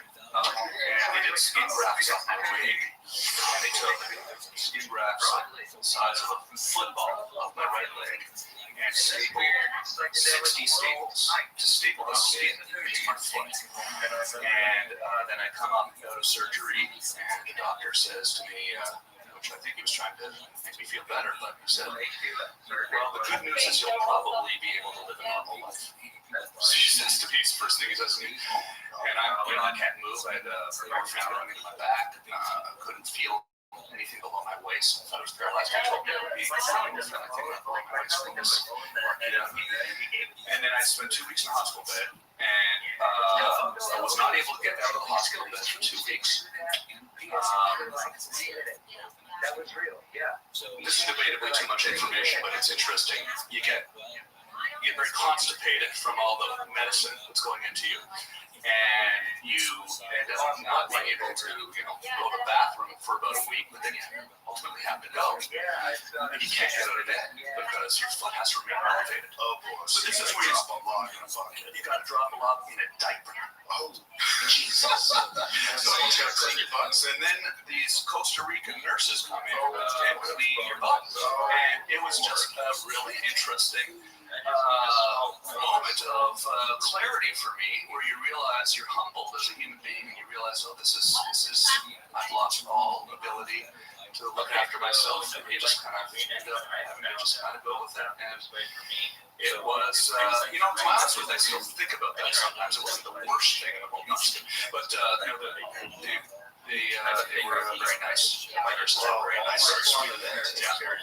So you can't put any weight on your foot because the bottom of your foot is now skin graft as well. For the next, exactly, it was very delicate skin graft for the first. So was the bottom skin grafted as well? Yeah, all around, very, very. Bottom of your foot, the sole of your foot skin graft. That's crazy. So how do they skin graft that? Right, so it's your foot coming so it's the ridges, Yeah, but it's not perfect though. It's interesting. It's a World War II doctor invented the way of taking these skin grafts. Actually, they did it for burn victims in the war. They invented it. They had some tool that actually takes a micro thin layer of skin. So micro, I probably have a scar on my leg anymore. It's amazing. It's almost like paper, paper thin layers of skin. They take them off strips like this, and they staple it in your foot to hold it on there, and then that's left on there for about, I think it was just about 2 weeks actually, and then at the end of the 2 weeks in Costa Rica, I had to go under 3 general anesthetic surgeries in Costa Rica in a central American hospital by myself. By the way, my mom was wanted to fly down. My dad wanted to fly down. I'm like, I'm sitting here like. Half of it, so I spent 2 weeks in there, and they go. There's a second surgery where they go in and they check it. They had to go under check it, and so I had to go under general just to take the bandages off. It's painful. And then the third general one was to go in and take the staples out, and then medevac back to Toronto to Sunnybrook Burn Center, Sunnybrook Hospital Burn Center. I spent another 10 days. And then for the next essentially 6 months, I would have to go to a doctor 3 times a week to have my bandages changed because it's like, losing 6 months. Yeah, it was about 3 times a week for the first 2 months, and it was like twice a week, and then it was once a week. And they're also monitoring it for infection, right? Because if you get an infection, then they have to amputate your foot. So it's basically 6 months of me just worried about losing my foot. And you say, am I gonna have like one testicle and one foot? This is what's going on. So they didn't have to amputate my foot. Fortunately, it was scarring shit. And then it was kind of like limping for the next year. Kind of still a little wobbly, but it's pretty good. I've actually found some photos of this. Yeah. And hold them out. I told you about this. Now the thing about this is, what's crazy is this is like. This is actually Bitcoin virtual machine. This is like actually when it had healed. So, I mean, that's after it healed. This is months. This is maybe 2 months after I was back in Canada at this point. I have some better ones. Here's just talk about that too, because you can talk about gas, but I send everything over to each. Yeah, this is for healing. This is my mom. My mom went out to the hospital, but it's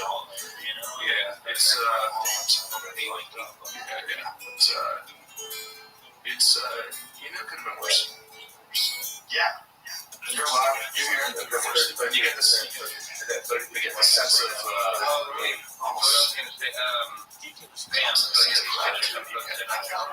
Really cool new generative AI. So you saw our change back up those projects for and then I was just a pretty big deal because they made a little Stuff and showed up at the hospital. They literally have zero. But and you go from there's just a moment where they take all the patients, a small while, and I'm traumatized by what's happening, angry about it, and then it sort of almost instantly flips.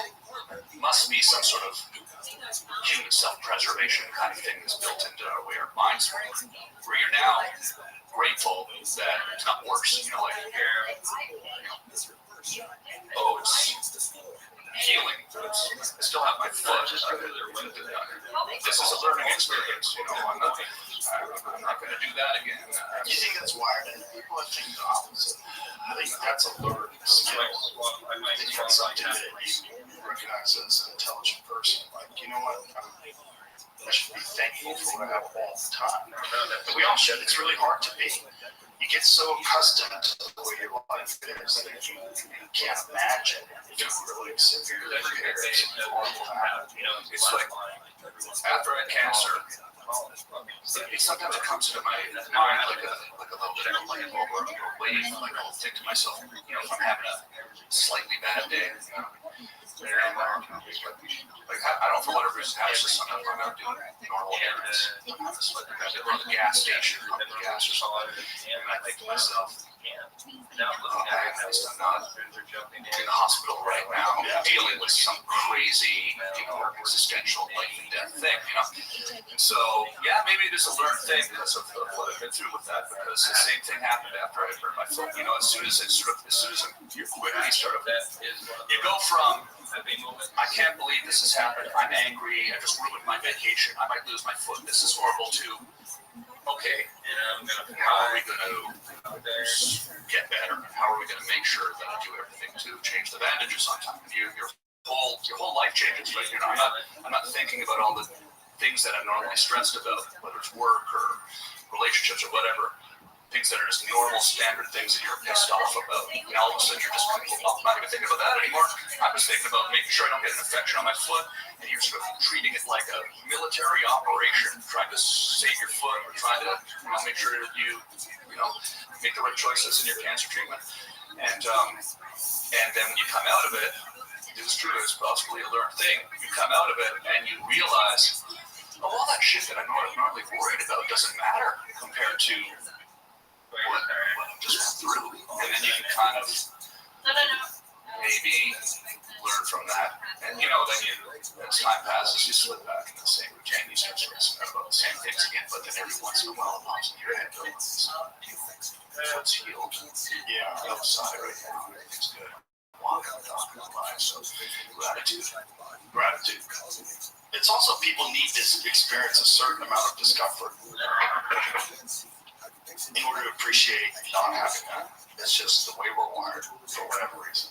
I choose voluntary discomfort. I do shit like cold plunges and saunas and hard workouts, and I think it's a viable strategy. I think it really works. I think if you can force yourself to do difficult things, a difficult workout, a difficult yoga class, cold plunges, saunas, that kind of shit, your regular life will be less stressful.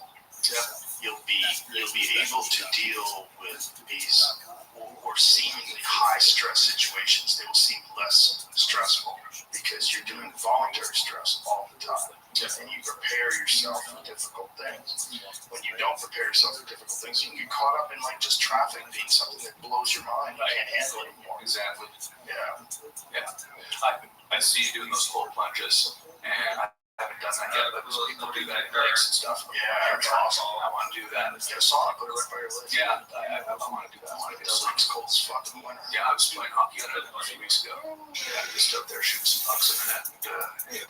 So I didn't skate again. I did the first year. I didn't skate. Get yourself one of those little wood-powered saunas. Yeah. You can use it with firewood. Yeah. You don't have to have anything electricity dipped up there. Yeah. They make a bunch of those. Yeah. You can throw some wood in there. Get that bitch out as fuck. Get a chainsaw. Cut a hole in the ice. Yeah. Make sure you don't drown. I am going to do that because it's I'm not sure how. I mean, I haven't done a cold plunge. I can tell you that I do like the cold. Like we sort of touched on that earlier. Like when you just go outside into, like sometimes it's Canadians complain about the cold who live in the city, but when you live in the country, it's different. Cities, winter sucks because like if it's salt on the roads, you're basically running from your house to your car. But in the country, when you go outside, it's nature and you walk into the woods, there's no bugs, there's no mud, everything's frozen. You can go places you can't go in the summer. In the winter, you can walk across lakes. You can walk like across huge lakes to islands that are with warm, bathing Canada Goose jacket on. Walking across lakes that I Oh man, it's sort of like I kind of was thinking to myself. I was going to say, it's sort of like a cold plunge, except it's just you just go outside. It's a cold plunge. So it's like you do get a dopamine rush right from being outside. So you get like I've actually noticed that in warmer climates, sometimes I'm a bit more lethargic. But when the winter comes, it's like okay, go outside. It's like, you feel that. It's just, Well, Letterman used to always have a studio with the cold. Yeah. Want people to be right. and sleepy. Yeah. Ah! Keeps the body fresh. Yeah. There's something about walking across a lake that is just like, Oh no, because I know you can't. Yeah. I know. Look, I went ice fishing last year. Yeah. I get it. People make mistakes all the time. They wait too long. It's the spring, and they drive the truck out on it, and it goes through the ice. But if you're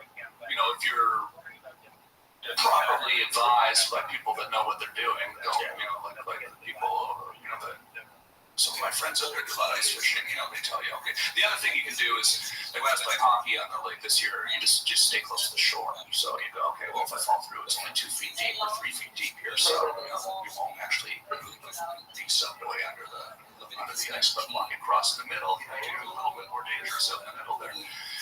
But sure, you see the video of the rush woman that jumps into the river. Oh yeah, It's so horrible. oh my gosh, yeah. They cut a hole in the ice and she doesn't realize it's a raging river. She just gets sucked under. And I heard that just happened recently in the States too. A woman's dog or something like that. Oh God. God damn it. Yeah, That's fucking terrifying. The idea of being trapped in that ice. there's another one of a guy who's trying to cut 2 holes and they try to swim from one to the other and the ice is clear. You see him under there, you see him get disoriented, and then you see him trying to find his way back to the other hole, and then he does eventually find his way, but there's this sort of moment of panic where his friends are up on top and they're banging on the ice and they're trying to say, no, this way. You can see him, you can see his body panicking, you can just see him like sort of feeling. When you panic, like you lose oxygen, and your heart rate goes up. It's like not good, not easy to keep. There's the guy. There it is right there. I don't want to see this, man. I don't want to see this. Stop it, Jamie. I remember the first time I saw the concept of falling through the ice in the winter. It was that. Remember the movie Never Cry Wolf? You ever seen that movie? That was a good movie. Look at this. Yeah, this is real. Because they're trying to say this way, and then he goes back all the way back. He goes all the way, but They're gonna put Donald hat on the sphere. oh, the music even makes it. And like, Yeah. What is he doing? Yeah, they had a rope. He found the rope. Is he gonna make it? Yeah, he ends up making it. But yeah, there you go. So I think you want to cold plunge in the lake closer to shore. Bro, fuck what that is. Whatever that is, fuck what that is. Yeah, Jesus Christ. Yeah, he's like a foot away from the hole. And he couldn't tell. That's nuts, man. So, you ever see that movie Never Cry Wolf from the 80s? It's about a guy that goes up in the Arctic to study wolves, and he ends up, befriending them. Brian Dennehy plays the evil trapper, and it was a it was a great movie. It was based on this Canadian novel, Farley Mowat novel called Never Cry Wolf. Yeah, did the wolves really make friends with him in real life? So he goes up This novel. It's a novel. It's a true story. He goes up about a scientist who goes up to study these wolves, and it's just sort of man versus nature kind of story. We ended up becoming a Disney movie, but he ends up running out of food. His food gets dropped off in the wrong place or something like that. So he ends up sort of seeing the wolves eating mice. So then he ends up, the big scene that probably inspired some of my work later in life. He starts eating mice off crackers and stuff like that. And it was maybe a little gross out, so he eats the mice off the crackers. But then he ends up falling through the ice at one point, walking across a lake. And there's a scene like that. And it's one of those, back in the 80s, pre-CGI movies where you're just sort of remembering it to come up with actual scenes where something relatable and shocking happens and you can actually really rips you, Yeah. And Brian Dennehy shows up and he kills the wolves, and it's very sad. So you don't have to watch it. Well, at one point in time, people did have to become friends with wolves because that's where dogs came from. So when wolves came around the campfires, there must have been some curious wolves, and there must have been some generous hunters who threw a bone or threw some meat, and that's how dogs got made. The bitch-ass wolves. They're like, this they're cooking some nice, and it made mammoth steaks here. I think that smells better than maybe it smells weeds we're eating. Yeah. especially the wolf nose. So we made friends with them. That's where dogs. That's where Charlie comes from. Charlie comes from a wolf. Yeah, I was. I've watched some of your episodes where you talk about wolves because I'm really finding myself interested in it. Because this is, I hear them at night. Like at night, like not every night, but you hear them howling, and she goes crazy. So in the house at night, you hear her, and so she'll hear them from in the house at night. I don't hear them, but all of a sudden, this happens 3 times a week. She starts running around the house, barking, and then we go on the porch and you hear them howling. And so this summer, and I know this happened to you, I had chickens. I got chickens. I got chickens in as well. There's 6 chickens. And eggs. I'm getting eggs from my chickens. I'm eating a lot of eggs. I'm eating a lot of eggs. And they free range, right? So it's not fenced in, right? But the woods are sort of in the pond, and the woods are on the other side of the pond, and it's kind of a pasture on one side. So, debatably, the wolves and the coyotes don't come right up to near the barns where the chickens are, right? So I let them free range. So in the morning, I get up and I let the chickens out, and then they spend the day walking around on the lawn and the grass, and sort of closer to the house area. And this was great all summer. It was great. I named them. It was Loretta, Patsy, Shania, Dolly, June, and Ann. They're my girls. Give them all country singer names. They were bonded with them in a way. Like they're kind of kind of sweet, you know. I actually would take, sometimes I'd bring one in the house and hang out with it, play piano with it, and it was like, you know, it was just getting weird, but it was, you could tell it was interested in the music. It's like there's an intelligence there. It's, you know, I mean, chickens aren't known for being the most intelligent thing in the world, but you would see their wheels turning, listening to the music. I kind of become attached to these chickens, and then, so I get a bit more comfortable with having them free range. They free ranged all summer, and they're great because they're eating all the bugs and getting all the, you know, insects and stuff on the property around the house. And so I drive into town one day. Okay, so I'm gone for 2 hours. Okay, and I come back and I come out the driveway, and it's just feathers. One survivor, Loretta survived. And she was sort of, funnily enough, there was one chicken that didn't hang out with other chickens all the time. And this one, Loretta, and she was probably just somewhere else, but this one I just got killed by the coyotes. And I saw them on my security cameras. I picked right up the house.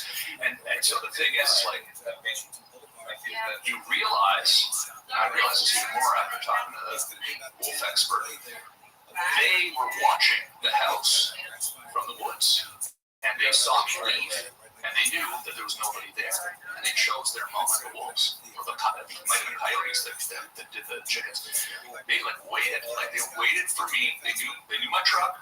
They knew there was nobody there, and they said, you know, one good thing to do if you leave, you know, is play talk radio. You know, maybe they'll hear that. So they were watching. They came. They got 5 of them all at once, and it was chickens were gone. Just feathers everywhere. It almost looked like a bomb had hit the chicken. It was like this big circle of feathers, and there's 5 circles of feathers. It's weird to go upon, right? And so then I had this one chicken left, and this is actually kind of sad too. That's why I literally cried. And then because I was like so upset.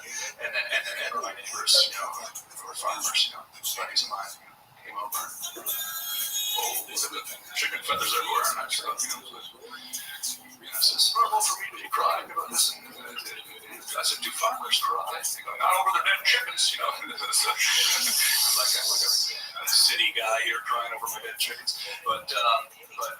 So then I got 2 more chickens to keep Loretta company. And this is kind of breaking news as of yesterday. These 2 new chickens came, and they hung up Loretta for the next, since, I don't know, August.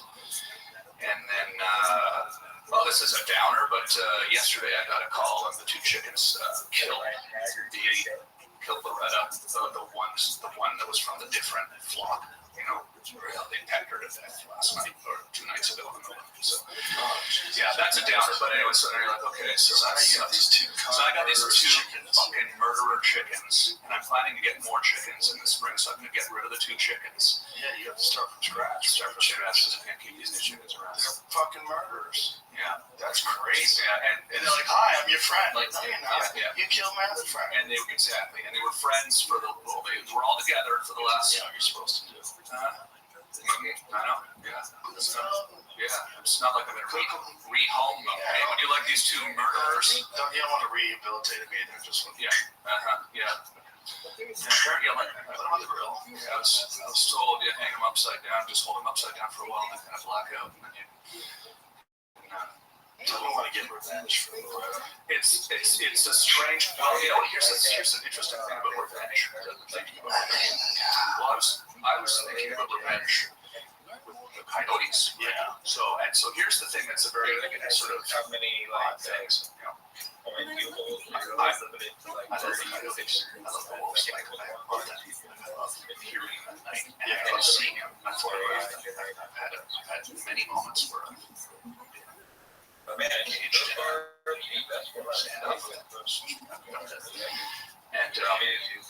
and so I kind of was really mad for a minute, and I thought, well, you know what? I think I like the coyotes more than the chickens, to be honest with you. So I'm just going to kind of figure out a way to kind of control the situation. But also, you know, watching your show, I forget who it was, but it was an expert in this area. People apparently, like, if you if you try to, again, this is all theory, but if you try to completely control the population of coyotes, that's what he was talking about, where the coyote actually, The fear has pups. yeah. So that was what I was talking about earlier, where they're persecuted by the gray wolves. Because gray wolves and coyotes don't mix. So when the gray wolves would kill the coyotes would expand the range, and then they would repopulate new areas where the gray wolves weren't. And the way they would find out how many coyotes are around, they call out. That's right. It was on the show that I heard that. When someone is not responding, the female starts to panic to have more pups. Yeah, amazing. And that's why they spread all across. They're in the whole country. Yeah. They're in every city in the United States of America. In the cities, Yeah, they're everywhere. Every single state has coyotes. Yeah. It's pretty nuts. But I love them too. I think they're awesome. I definitely wanted to kill them after they killed my chickens. Yeah. But that's also, it's like, I'm not in the country either, bitch. I'm in a fucking suburb. Yeah. It's ridiculous. Right, yeah, You don't want little small wolves in the suburbs. Yeah. You know, but they're everywhere in LA. Coyotes are downtown. They're everywhere. They're all over the place in Los Angeles. They're just little wolves. Yeah, I remember they used to come up to my place, that place in LA that was, we did the web show. There were coyotes, a lot of coyotes around. I saw a bobcat on that street once. And it was cool to see that. Yeah, I was pretty stupid actually when I was there, because I first saw the coyotes and I had this idea, I like the coyotes, and when I go grocery shop, I buy some chicken gizzards and I throw them on the hillside. And then they really started coming around, so I stopped doing that. Can't feed coyotes. I'm sure a lot of people in Hollywood do, though. I'm sure they feed deer. I'm sure they feed coyotes. Yeah. I know people in my neighborhood feed deer. Yeah. People love having deer around. Yeah. I know a guy's got not in my neighborhood, but he's got like 20 pieces of 20 acres of land, and he's got at least 2 feeders. Right. So like every day at 5 p.m. he can look out his window and see deer. Yeah. They're gonna get fed. Yeah, it's beautiful. You been hunting lately, or? Not lately. Yeah. Planning on going out again, or come to Canada? Come hunt in Canada. I've been there before. I wanted to. The government seriously works. Yeah, come up It and really does. Rubber farms. let's change. Come up to rubber farms. You can do it. It'd be amazing. How do you say his name? Sorry, but no, the people would love to have you up there. Not everybody, but a lot of people would love to have you up there. You know, it's like a blue hair up there. No, but I mean, I think I want you to know that you are loved by so many up there, and it's people that They're awesome. I always said Canada has 20% less douchebags. it's just very similar to what it's like here with the division. It's the same division, Well, that's same why issues, same you bullshit. stop it. It's not just the same divisions and the same bullshit. That's true too, but it's also a ploy that's being used to separate ourselves while they enact more control, and that's what's scary. That's scary. It's like the underlying mechanism, like what's actually happening behind the scenes. Well, they're trying to clamp down and control the population. That's scary. They're trying to clamp down and control the information the population gets. That's fucking scary. Yeah. As of That doesn't ever come back. Once they get that power, they don't give it back to the people. Never happens. So you have to fight to stop that from happening. You can't let them decide what you can and can't do. They're just people. I mean, there would be outrage in Canada if your show got banned, if Canada got blocked, because everybody watches your show. I mean, it's like here, everybody watches your show, everybody loves your show. There would be outrage. It would be political. It would be political suicide. It could happen, though. It could happen, especially if there's some new COVID type thing happens. And I have contrary experts on. I have people on that are like Robert Malone, the guy that they maligned and said was a conspiracy theorist, and that he was wasn't a qualified expert to talk about the subject, even though he's vaccine injured himself, even though he owns 9 patents on the creation of mRNA vaccine technology. I mean, he's a legitimate scientist that worked on that technology. I think the Canadian public values freedom of expression and speech. Right, as but the much as Canadian government does. That's the problem. it's again, they haven't passed that law, but the thing is, if they try to, and there's calls to do it right now in America. Yeah. There's also calls to do it from the World Health Organization to try to put a kibosh on any information that doesn't jive with what they're saying in the case of another situation, another pandemic, or another. I mean, Google released that thing where they were saying that they had some new regulations that would be put in place in cases of a special event or, anything of extreme social or political, like something where they're going to be able to stop, air quotes, misinformation. That's fucking terrifying because oftentimes that information turns out to be correct. I love your approach to it and your stand-up, your new stand-up. It's hilarious. I don't want to say it, obviously, but it's just hilarious because it's very self-reflective too, and I just thought it was just amazing because you're kind of, I won't say it because obviously you got a show coming out, but I thought it was even people that may think they disagree with you on some subjects probably are going to really find it quite pointed, the way you address the issue in your stand-up set. I thought it was awesome. It was hilarious. Yeah. Thank you. Yeah, it's amazing. Well, it's obviously something on everybody's mind. It's just, we're in a weird pivotal moment where technology and our awareness of corruption is all meeting in this battleground in the middle of the fucking field, like Braveheart. That's what's scary. What's scary is these two things are colliding, and I don't know which one's going to win. Because we could turn into a dictatorship. We could turn into something that's closer to a dictatorship and then something that's closer still and continue to go down that line, especially if there's some need to clamp down on society because something happened, whether it's a solar flare or whether it's a terrorist attack or whether it's just flat out war. That's all they would need. All they would need is some reason when they need to completely clamp down on your ability to express yourself, platforms' ability to distribute information that's contrary to what they're saying, any of those things. Anything that they can do to stop that, to put a clamp down on people, like disrupting the narrative they're trying to distribute. It's wild that COVID was essentially one of the catalysts that got me to leave the city. And, it started with the van. I got the van, and I'm out in the remote desert, and I'm loving it out there. And I was, it was my bug out van. I mean, I probably could have survived in that van with a solar power battery system and my food. I freeze dried, meals ready to eat, camping food, boil water, pour it in the bag, and lasagna. This is amazing.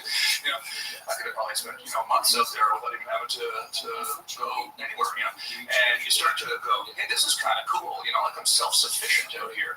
I'm not, 26 young.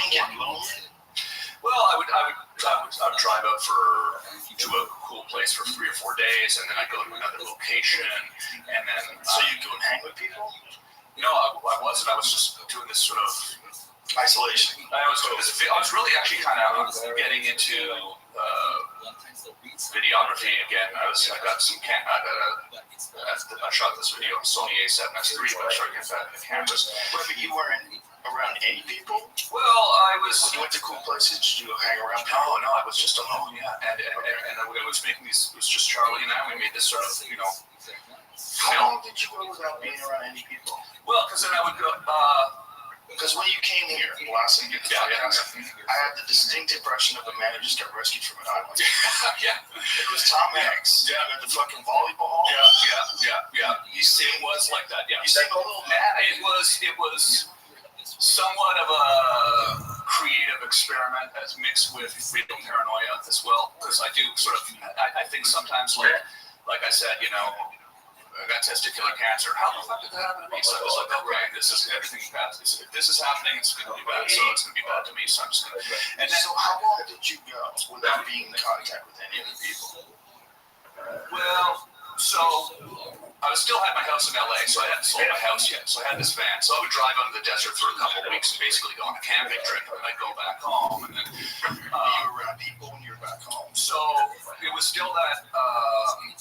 People would come over, we'd hang out outside. It was that kind of whole thing for the first few weeks. or whatever months, however, but it was a couple of months. You like to cover your mouth, run outside, hold your breath. Yeah, kind of just hang outside for a couple of months, go to the dog park and see people there and stuff like that.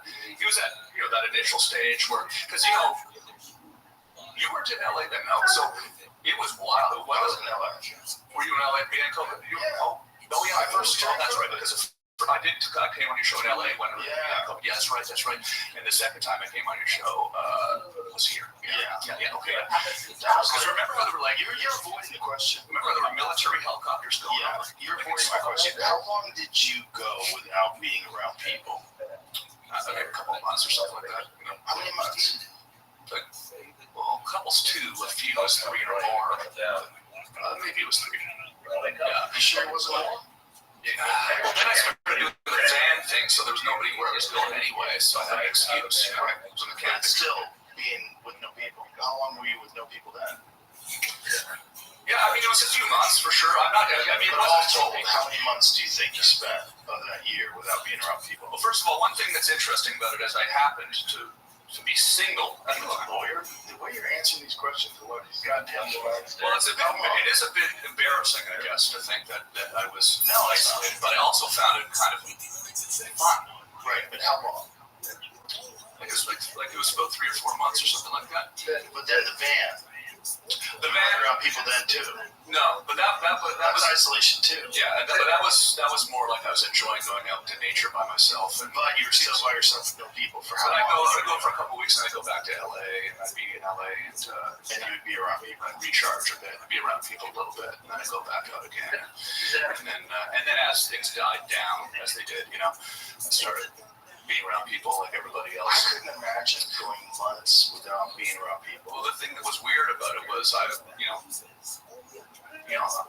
not married. I was single. I didn't have a girlfriend at the time, so that responsibility, true freedom. That's what made it weird. Was I could imagine if I had a girlfriend at the time, we'd say, okay, we're going to isolate together. And now you're just with your significant other. Here I was. Okay, I'm going to isolate, and I don't have a significant other at the time, so it was like actually the first time where I've ever had this sort of self-imposed, whatever, maybe it was imposed on us, or I took it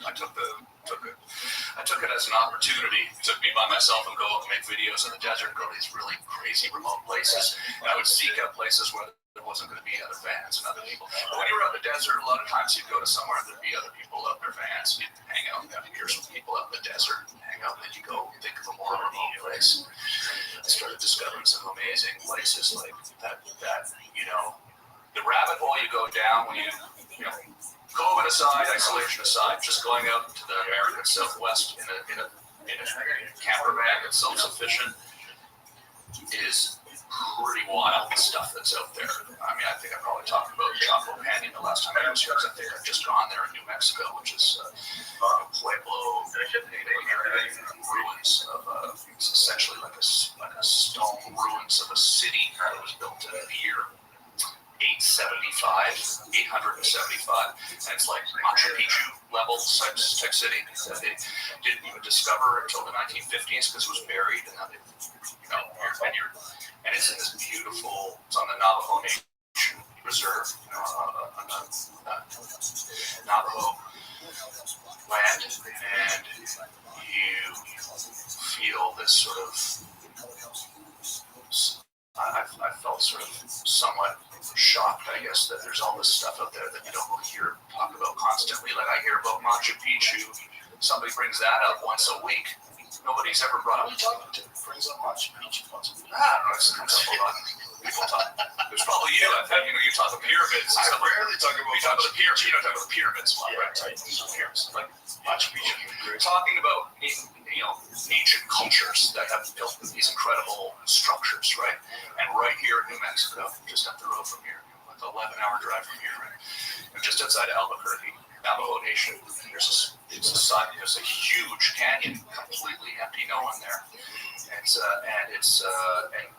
it's this realization that there was a civilization there that was, and they've studied this place quite extensively. In fact, Mike Judge, from Beavis and Butthead, his father, Mike Judge, grew up in New Mexico. I found this out after the fact. So I started looking up information about Chapo Canyon to try to learn a bit more about it. And his father, James Judge is his name, was one of the predominant researchers of this particular archaeological site, right? Oh, wow. And so he wrote this book about it, and they dived. He spent his life diving into details. Yeah, That's fucking cool. yeah. So I spent a day there. There was no one there with you? I was there with Charlie, yeah, and Just you and Charles. just me and Charlie, and I shot video. There's video on my YouTube channel too. But I was doing all this for my YouTube channel. I was really getting into the filmmaking side of it. You know, I had my drone. I was going out filming stuff. All these places. You just go out and walk around there. Yeah, it's wild. And see that the bottom left? See that sort of structure there? So that was a 5-story building at one point, and you could go walking through there. And there's wood that they've used as beams that's still within the petrified wood or whatever, it's within the stone. And it's wood from the year 875 to 1100. It went the people left there in 1100 because of a drought. They were gone before Columbus, right? See the wood there? That's from between 875 and 1175. Whenever that was particularly built. So, and this area, they've done all these studies of this area, so they know, they found macaw feathers. Speaking of my old pal Rex, they found macaw feathers there.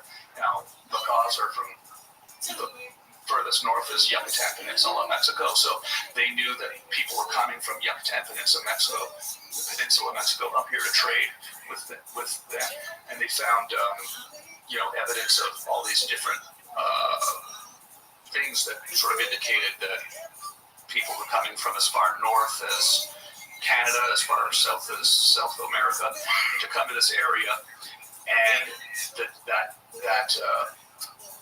whole Chaco Canyon area, once you get in there, is like this. Not to get all voodoo about it, but when people talk about Sedona, and there's the energy there. You feel this sort of, and it may be just because it's so beautiful and it's so quiet and it's this natural kind of amphitheater where it's silent and the wind is deadened and you're just all alone and you're walking through this structure. I share the fascination that you have for the pyramids. I want to go there someday. I think it would be one of, if I could snap my fingers right now and just be somewhere, then it would be the pyramids. I'd like to go to the pyramids someday. I've never been there. So here's me walking through it with my camera. And so you're walking through this, by yourself, and you're just going wow, there was all this stuff going on here. And apparently they determined this was like a meeting place for people from all over North America that would kind of come here and share information. They actually believed that there was sort of almost like a festival type atmosphere that would happen there where people would come and trade and share information and all this stuff. Are there similar Native American construction sites like this? Yeah, so then you go down this rabbit hole and you realize that they're all over the place. So then there's many of them. There's up in there's these ones called the cliff dwellings, which are that one there is actually this one here is actually later. That's post-Columbian. This was a Spanish. Probably I think this one's built around 1500. This was similar construction. Yeah, exactly. It's amazing, right? When you look at it, they were building stuff in 800 before Europeans had come here, using the same kind of building techniques as that. And it's weird when you're there and you're touching it and it's solid and you go, wow, that's actually. So they've got these cliff dwellings. There's lots of them where they've built into the cliffs of Colorado. Yeah, those are cliff dwellings. I went to one of those ones. There's one that's called the Gila. It's a Gila National Forest. It's New Mexico. It's right on the. Yeah, it's up on the border. It's up in New Mexico, I think. Yeah, and that's a wild story there because it's a national park, And so you go walk around there, and that one there are a couple people walking around. They drive down there, so people walk. Did they dig these caves, or these caves always exist? They're natural caves that they've kind of sort of utilized as they built the walls up around the bottom of it. And, they've done something to it, right? And so this place is wild. And the stories you pick up when you go to these places, because then you go down the rabbit hole, you start reading about it, and you go, wow, I never knew about this. No American had ever been there until the mid-1800s, because it was Apache territory, and if you went there, the Apache, would kill you before 18, whatever it was. I forget the date, but it was like the 1700s, early 1800s. At this place, I haven't been to this place yet, but I want to go here. Yeah. And I talk about like when you start thinking about UFOs and stuff, you look at some of these petroglyphs. There's a lot of petroglyphs up there too. That's kind of like a spaceship or something, But so that's honestly the real reason I was out there in the van by myself so long is because I got addicted to it. I mean, and that's actually kind of why I ended up moving. I was like, I love being out here alone by myself with my van and my camera so much. I want to live in the country again. And How did you find the spot in Canada? I got kind of lucky. I just honestly just started looking on the internet, just like looking at real estate listings. And I started looking for a farm near my hometown, and I just kept looking and searching every day. And I was lucky that it just kind of fell on my lap right at the right place, right time. My house sold in LA immediately, and I drove back and that place put in an offer, and I got it. And it just all worked out. So. And how long have you been out there now?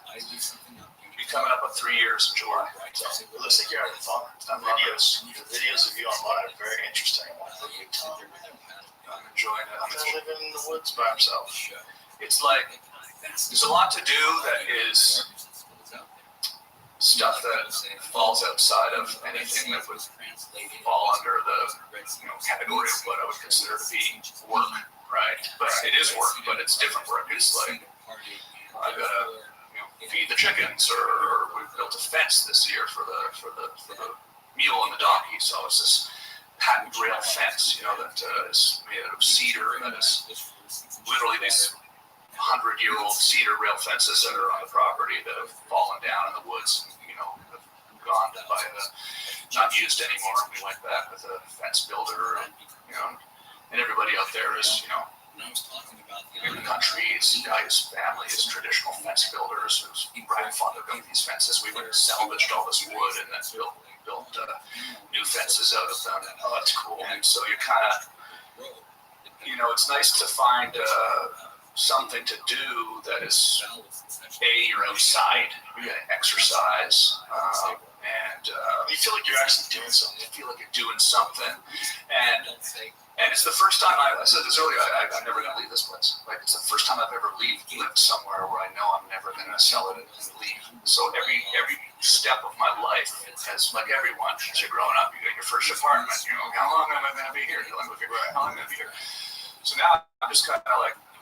Now I just in my head I have like, I'd like to maybe build a log cabin someday in the backwoods, So that's sort of one thing I'm kind of thinking of how I want to build a log cabin, like the way that the house itself that I'm in was built in 1857, and it's a log house, so you can see the.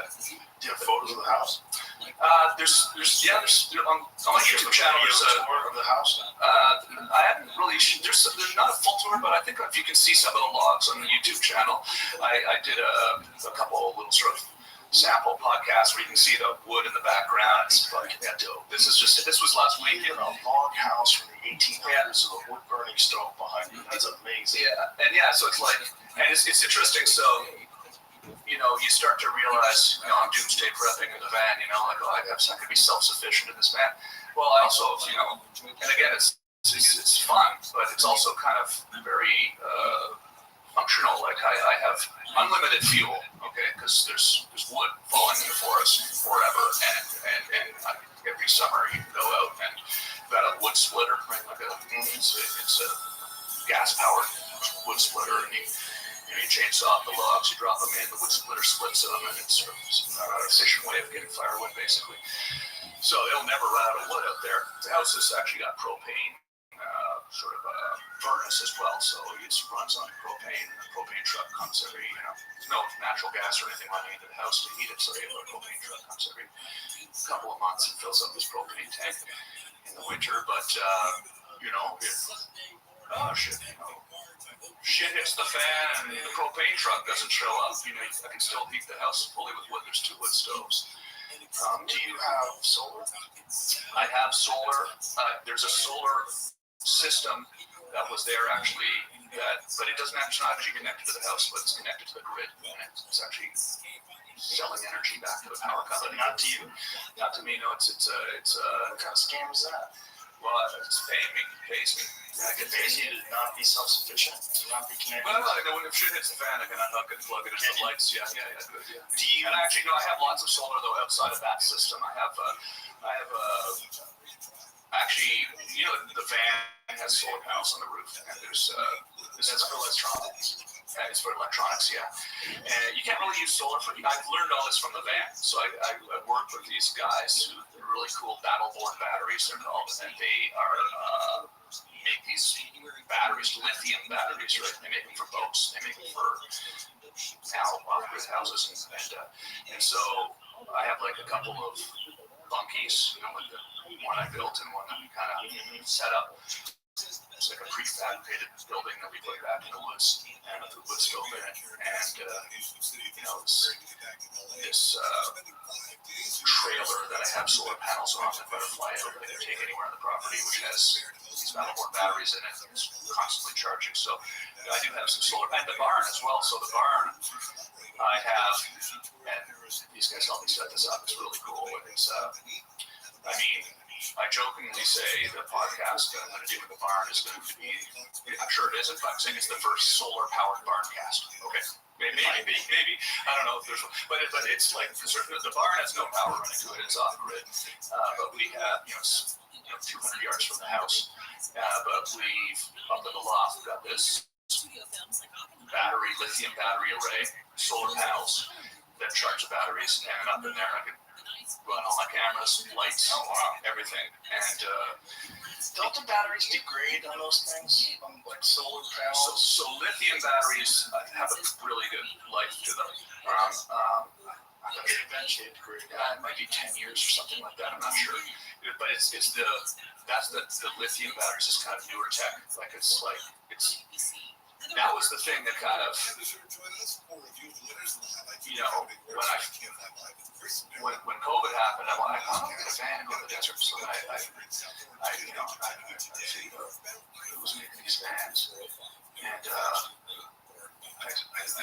then I found out about the battery systems, and I was like, oh, like you just have a regular, you know, plug in the van. You can plug in your camera, charge your camera batteries. You can run your laptop. You can phone you plug to charge your phone indefinitely. And you know, spending so many years of my life running around and making goofy videos. You know, even when we were doing the Tom Green show and stuff. You know, you go on the road and you have to go back to the hotel at night to charge your camera batteries. Right. The idea that you can go to the middle of the desert and just film indefinitely to charge your camera batteries because the sun is recharging these batteries. It was dope. Built a recording studio in the van, just making music and beats back up there and just kind of getting into it. But so it's How long did it take before you felt comfortable around people? I was ready to get around people again. Pretty much. I mean, it's funny. After I came on the show last time, and we talked about this, like, there's a general perception in the world all of a sudden that I was living in my van, okay, which I wasn't actually living. I might have been responsible for that. No, it's hilarious. Like, I'd be like, oh, I heard you're living in a van now. People would say to me, I'm like, no, I'm living in a van. I'm going camping and making videos in the desert. But you were living in a van. Yeah, I was You just had the ability to live in a very nice house. Exactly. It wasn't actually. You're a loser. No, it was funny though. But it was. I got help. I mean, sometimes you think you are, and you go, "Oh, I'm a loser." But like, people would sort of say it to me like they were sad. Oh, I heard you living in a van now.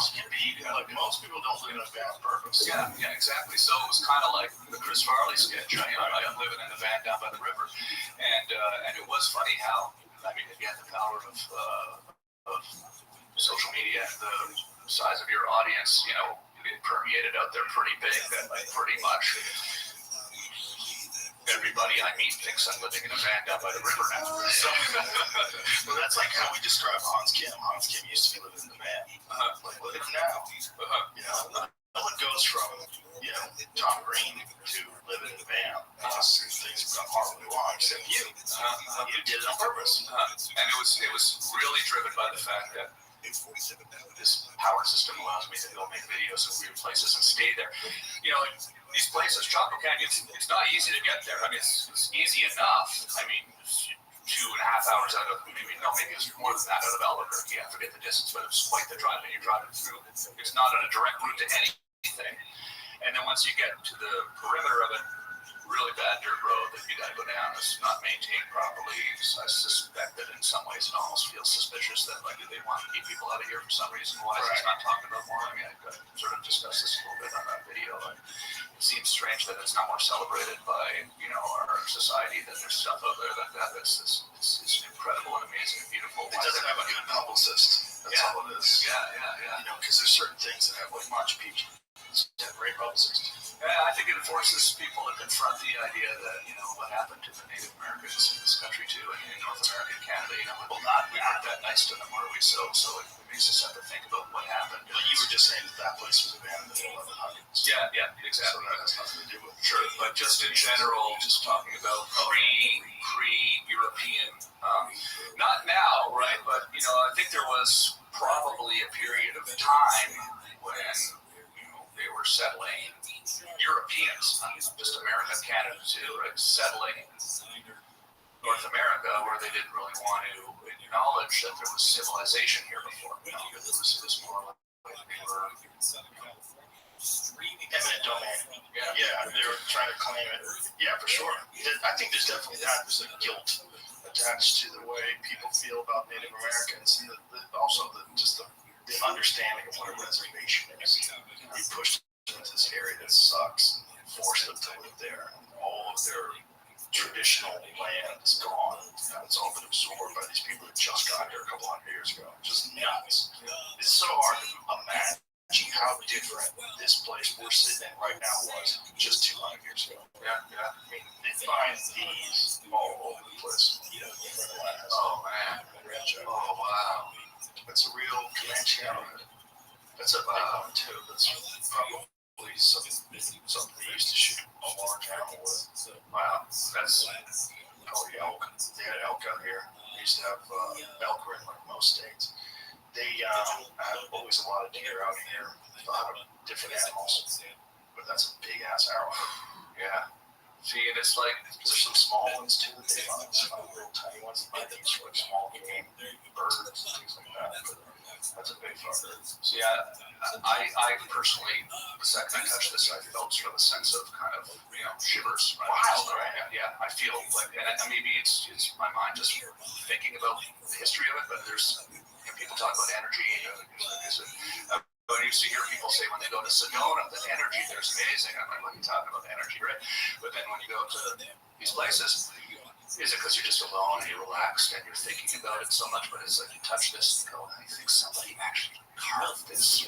Somebody made this. And they survived with this for however many thousand years ago or whatever. Well, that's incredible. Yeah, that thing made it sharp. They did all these crazy techniques that they had to learn how to make these fucking things, and then they hunted with it. And these people lived here forever until these Europeans just came in like a wave of locusts. Yeah. So that's the battery system allows you, that the van and the self-sufficiency of it. Because normally if you drove there, let's say you drive 6 hours to get somewhere, right? And then the sun's going down, and there's no hotels nearby, and there's nothing. So you're gonna camp in a tent or something. So then it's like not comfortable, and you don't have. Yeah. So now you can drive there and stay for a while, and then it's like you just have to make sure you have gas and water. Yeah, it's a different experience because now you're waking up to the sunrise over that and making coffee by yourself. I think I need to learn to talk to I had a few moments of wacky people. I had a few moments of, I don't know if they were wacky people, but your mind starts telling you that you got to be careful. There was a moment, there was a moment out in the desert where I, was all alone out there in a truck, just on the Mexican border actually, and trucks coming from Mexico towards me, and there's signs out in the desert when you get to this was actually in the Arizona-Mexico border, this place called the Cabeza Prieto Wilderness Area, which is a decommissioned section of the former Barry F. Goldwater Air Force Base test range where they would test bombs in World War II, right? It's like really beautiful. Like the cactuses. Yeah. Absolutely. I bet you that's a good one too. I'm sure everybody's smoking some winter sweets or something like that. It's not a Century Sam or Philly's Blunt. What There's a company called Foundation Cigars. They actually made us our own. Nice. They're really good though. Yeah. I was skeptical. I was like, this company, but it's actually my man Nick from Foundation really knows cigars. The whole deal goes down to Nicaragua later as well. Yes, sir. Works pushed down. Black thing. Yeah, there you go. But the point is that last night, strangely enough, with all this digital tech, So what was the most sketchy of encounters while you're out there doing that van life? Well, we actually referenced their grandfather, Tina's grandparents. What was the sketchy? There was never anything where I actually was in danger, but there was the feeling of being in danger. So, well, actually, might have been in danger. It was definitely a feeling of being in danger. So the van's coming up to you. Yeah, it was like a truck.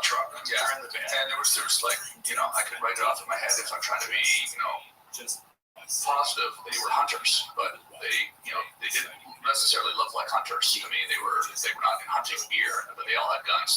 But they were rifles. They weren't like, assault rifles. They were hunting rifles, and so they could have been hunting. There was four guys, and they were Openly brandishing the rifle. no, they were sitting. All four of them. This is what was weird. Four of them. They were probably hunters. Probably hunting outside. They were sitting like this, and they were sitting like this, and their rifles were standing. They were holding the rifles like that. So I kind of assumed that they were going around looking for a deer or something like that. But it was, when you're all alone out there, and you see a truck coming towards you, there's no one around. No one's going to hear anything. You get a little nervous. So I did get in the van, and I locked the door, and I'm in the van. I'm looking out of the van. They pulled up by the van, and they're looking at me in the van, and I see guns in the van, and I'm like, okay, Was he speaking Spanish? Well, they were, whatever, 50 feet, 100 feet away. Did you hear any words at all? No. I was locked in the van, hiding. I was hiding in the van. He just turned 50 years old. So they never got close to you. No. Then they drove away. But there's this sort of, 5 minutes of watching the truck get closer. And so you go to the Cavisa Prieta Wilderness area. It's along the Arizona-Mexico border, and what the border's like. So there's a lot of human trafficking and drug smuggling going on there, and as well as immigration going on there, and people coming across the border illegally and all this stuff. And so there was actually a sign when you drive in there that says danger, human smuggling, drug smuggling, do not travel alone. Okay, so I still go because I'm with Charlie, right? So I'm cool. But so I put the sign, the picture of the sign. It's kind of interesting, but it's also Is that sign? probably is. Yeah, for sure it is. Yeah, if you scroll back to whatever that was 3 years ago. Yeah. And so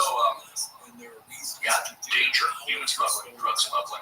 Do not travel alone, right? So I, of course, stupidly go out there and I'm camping out there for a week. But then you haven't seen anybody for 5 days, and you're out there making videos, making, ambient music, drinking beer. I have a fridge in there, a nice fridge in the van too, so I got beer, I got some whiskey, just having a good time out there, making music by myself. And streaming on, not always, but sometimes you'd have internet, so you stream, that was sort of a connection with the world, streaming live from the middle of fucking nowhere. The world's so crazy now, and making beats, But so that was those moment where you're going like, maybe I shouldn't be here by myself, and that was actually what that moment was actually what kind of. Actually tell the story when I do stand-up, so I'm trying not to make it a bit here. Sometimes, not much my bit, but I do kind of incorporate it into my stand-up sometimes because I tell stories about this stuff. But I ended up, it was sort of spawned. I went back to LA and I bought a gun the next day. I never opened it. hadn't owned a gun since I was 21 years old. And at 22, when I was like 24 years old, at 22, hadn't owned a gun the whole time I was in LA. I was going out in the desert by myself, feeling vulnerable by myself out there. Yeah. So I went back to LA and I went to. Especially see 4 dudes with rifles. Yeah. So then I went back there. It's caution, illegal entry. Drug smuggling activities are common within the refuge. Be aware of your surroundings and not travel alone or approach suspicious people or activities. Holy shit. U.S. Fish and Wildlife Service. This is probably the Department of the Interior. It's probably Bureau of Land Management. Land is a lot of land out there too. That's scary. And you realize how big it is. Like, it's one thing, you hear about, in this close to the cities where this happened. But when you go to these remote areas, right, and you're just, that's it. That was it. That was the week I was there. That was right when that happened. There's just nothing out there. So I went back to Burbank, went down to Guns Plus, picked up a 357 Magnum and Benelli Montefeltro silver shotgun, and got my hunting license and went whale hunting. Why would you get a 357 Magnum? 6 shots. I got 7 shots. Yeah, because I thought that would be better than one more. No, honestly, I honestly didn't really actually think about it. No, I did. No, I did think about it. I didn't honestly think that I would ever have to use it. To be honest with you, I just like that gun. I just think it's a beautiful looking gun. Well, better to have that gun than no gun. Yeah. And I also thought, honestly, though, another answer to you because I was going to lots of places with bears, and so I figured it would be good protection for bears too because I was going up into like the places in New Mexico where there's bears, and I'm go hiking by myself, and I don't want to lug a shotgun around with you all the time. So I sometimes bring that, in Arizona and stuff. That's smart. But also, I mean, it's honestly just kind of, I don't know, it's just beautiful. It is. It's a classic. Something about a revolver too. A wheel spin, old timey style. Yeah, absolutely. And there was sort of a sense of being out there on the range. I like classic looking guns. Like now I have a lever action. I've been collecting Henry rifle. I have a new Henry 22. I've got a couple vintage. I just picked up. I like getting sort of vintage, just 5 or 6 rifles. And I just sort of found myself quite interested in it. Got an old Savage 99, 1970s 308. It's like my wood. The old guns with wood on it. It feels like real. And all the newer stuff is more, plastic and stuff. A lot of carbon fiber. Yeah. So I like when it's wood. Gotta get hunting up there. I would love to go. Food. I would love to go at some point with somebody that knows what they're doing. I have some friends that really want to take me out this year, so. Oh, go with them. Yeah. Local guys? Yeah, local guys, yeah. I bet you have a shit ton of deer up there. There's a lot of deer at my place, yeah. You can see them on my trail cam video with the one deer, you eat it for 3 months. Yeah. Build a freezer with it. One deer. You're eating it for months. Shoot an elk for 6 months. I see your elk on Instagram and I go, man, that looks good. So much meat. Yeah. So good too. So good for you. I give away a lot of friends. It looks good. It's such a good thing to have. There's not a lot of elk near me. There are elk, but like they're rare. Like you don't see them in Ontario that much. You remember in the moose. Yeah. I've seen a moose once near my place, but deer all the time. They're everywhere. Well, listen, Tom Green, I'm super excited that you're at the Comedy Club, the Comedy Mothership this weekend. It's an honor to be there, man. Dude, it's always good to hang out with you and talk to you, and I can't thank you enough because being on your show in 2007 really was a big part of the inspiration to do this. Like I said, you were a pioneer, man. You were out. You figured it out before anybody. You had a full internet talk show running from your house, and when you had me as a guest on, it changed the course of my life. Because it really did. Because it really was like, I remember like light bulbs going off in my head. Like, why don't I do this? I didn't have the money to do this. So I did it laptop. It was like the idea came out of you. I just think it's the coolest thing that you shout that out and say that to me, and because I appreciate it, because it's like it was when you came to do the show. I was stoked that you were coming to do the show. That was doing my little web show, and you came up and did the show. We had done a couple things already, right? Like we did that celebrity pool show. Remember that? Yeah. That was just kind of one of those. That was fun. Yeah, it was fun. Yeah. And we did a bunch of stuff. I always know. But there it is. Yeah. Bro, it's like 2007. Yeah. We're drinking beer. I was Oh, like, this guy's got it nailed. Yeah. We're on the internet. This is incredible. I was so happy. I was like, this is how to do it. Look how bad the video was back then. Yeah. The kid was drinking with us online. You know what's fun about that is like, so that's Skype. We're taking calls on Skype. And so we I had some real good guys working for me. You know, my Jamie there, who was like really. You never had a Jamie, bitch. Yeah. Yeah. He was sort of, we were trying to build stuff, you know, so.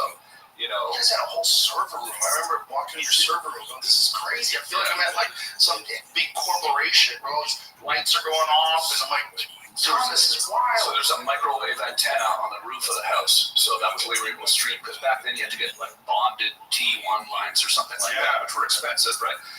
I had a little bit of monetization, not much, but You were working with a company out of Denver. yeah, they were kind of the first people that I saw streaming. So I was like, how does that work? So I helped them, and then so we had a little, like a very small budget, but enough to get. What happened to those guys? They just kind of, I'm not sure actually. I don't know. I'm not sure, but they were interesting guys, and so I basically started with them, and then I went off on my own. And Well, listen, I'm glad you're going to do another one because you're a very compelling and interesting person. And you always have a really good perspective and you've had fun from wild ass life. And I appreciate you. So thanks for being here, brother. Thanks. Thank you. And I think the shows are all sold out this weekend. So tough shit, motherfuckers. But sometimes, even if the club does sell out, we have a sign, like a neon sign that says tickets available now. What happens is sometimes people can't make it, babysitter cancels, who knows. But every now and then, even on sold out shows, there's tickets available. So if you go to the box office, maybe get lucky. Okay. Thank you, everybody. Thank you, Tom Green. You the fucking man. Oh, Instagram. What is it? Is it just Tom Green? yeah, Tom Green Live? yeah. Go check out my YouTube channel, YouTube/Tom. We put a lot of stuff up on there now, which is kind of cool. And then Tom Green on Instagram, Tom Green Live on Twitter and or X, and yeah, all the spots, TikTok. And I'm shooting a special. Actually, I'm shooting a special for Amazon Prime stand-up special. And Where are you doing that at?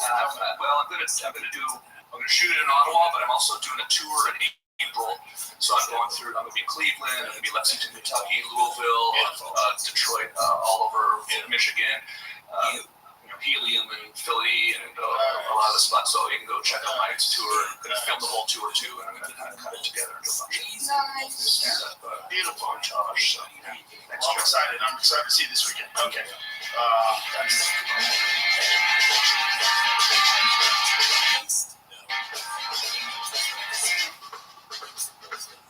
This episode is brought to you by LifeLock. Your tax refund belongs to you, not an identity theft. Over $6 billion in tax refunds were flagged by the IRS for possible identity theft in 2023. If you're in a bind this tax season, LifeLock can help. LifeLock monitors and alerts you to identity threats you may miss on your own, even if you're careful with your personal information. And if you do become a victim of tax-related identity fraud, LifeLock has U.S.-based restoration specialists ready to help you solve your identity theft issues. Plus, all LifeLock plans are backed by the $1 Million Protection Package, meaning LifeLock will reimburse you up to the limits of your plan if you lose money due to identity theft. Let LifeLock help protect your financial information, so all you have to worry about is what to do with your tax refund. Go to lifelock.com/JRE and save up to 25% your first year. That's 25% off at lifelock.com/JRE. Identity theft protection starts here. Tap the banner to learn more. This episode is brought to you by Simply Safe. When you want peace of mind, I think the first thing you've got to get is a Simply Safe home security system. It's comprehensive protection for your whole home with cutting-edge technology and 24/7 professional monitoring that'll help keep you and your family safe. The installation process is real simple. You can easily do it yourself or leave it to a professional team. And the best part, in my opinion, is there is no long-term contracts ever, so you'll always get the protection that you need at half the cost of traditional home security. Experts and customers love these systems. It was even named Best Home Security System of 2024 by the U.S. News and World Report. So if you want to protect your home today, I recommend Simply Safe. Right now, Listeners of this podcast can get a special 20% off any new Simply Safe system when they sign up for Fast Protect monitoring. Just visit simplysafe.com/Rogan. Don't wait, that's simplysafe.com/Rogan.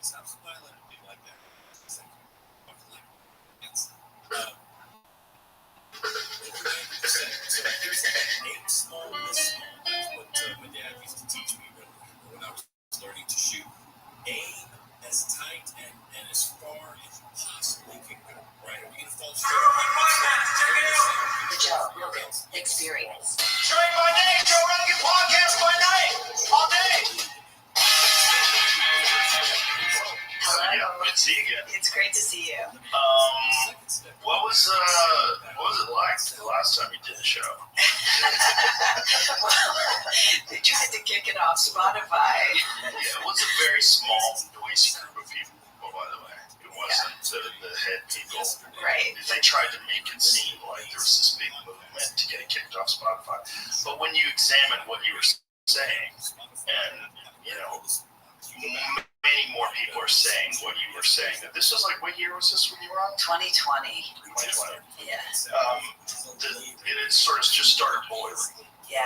and now 4 years later, there's a lot of people pushing back. That's right. And I thought you were going to never have me on your show again. Why? Because, it was they had 10 meetings with the employees demanding that it be removed. I thought Joe's going to be so mad at me. No, they're wrong.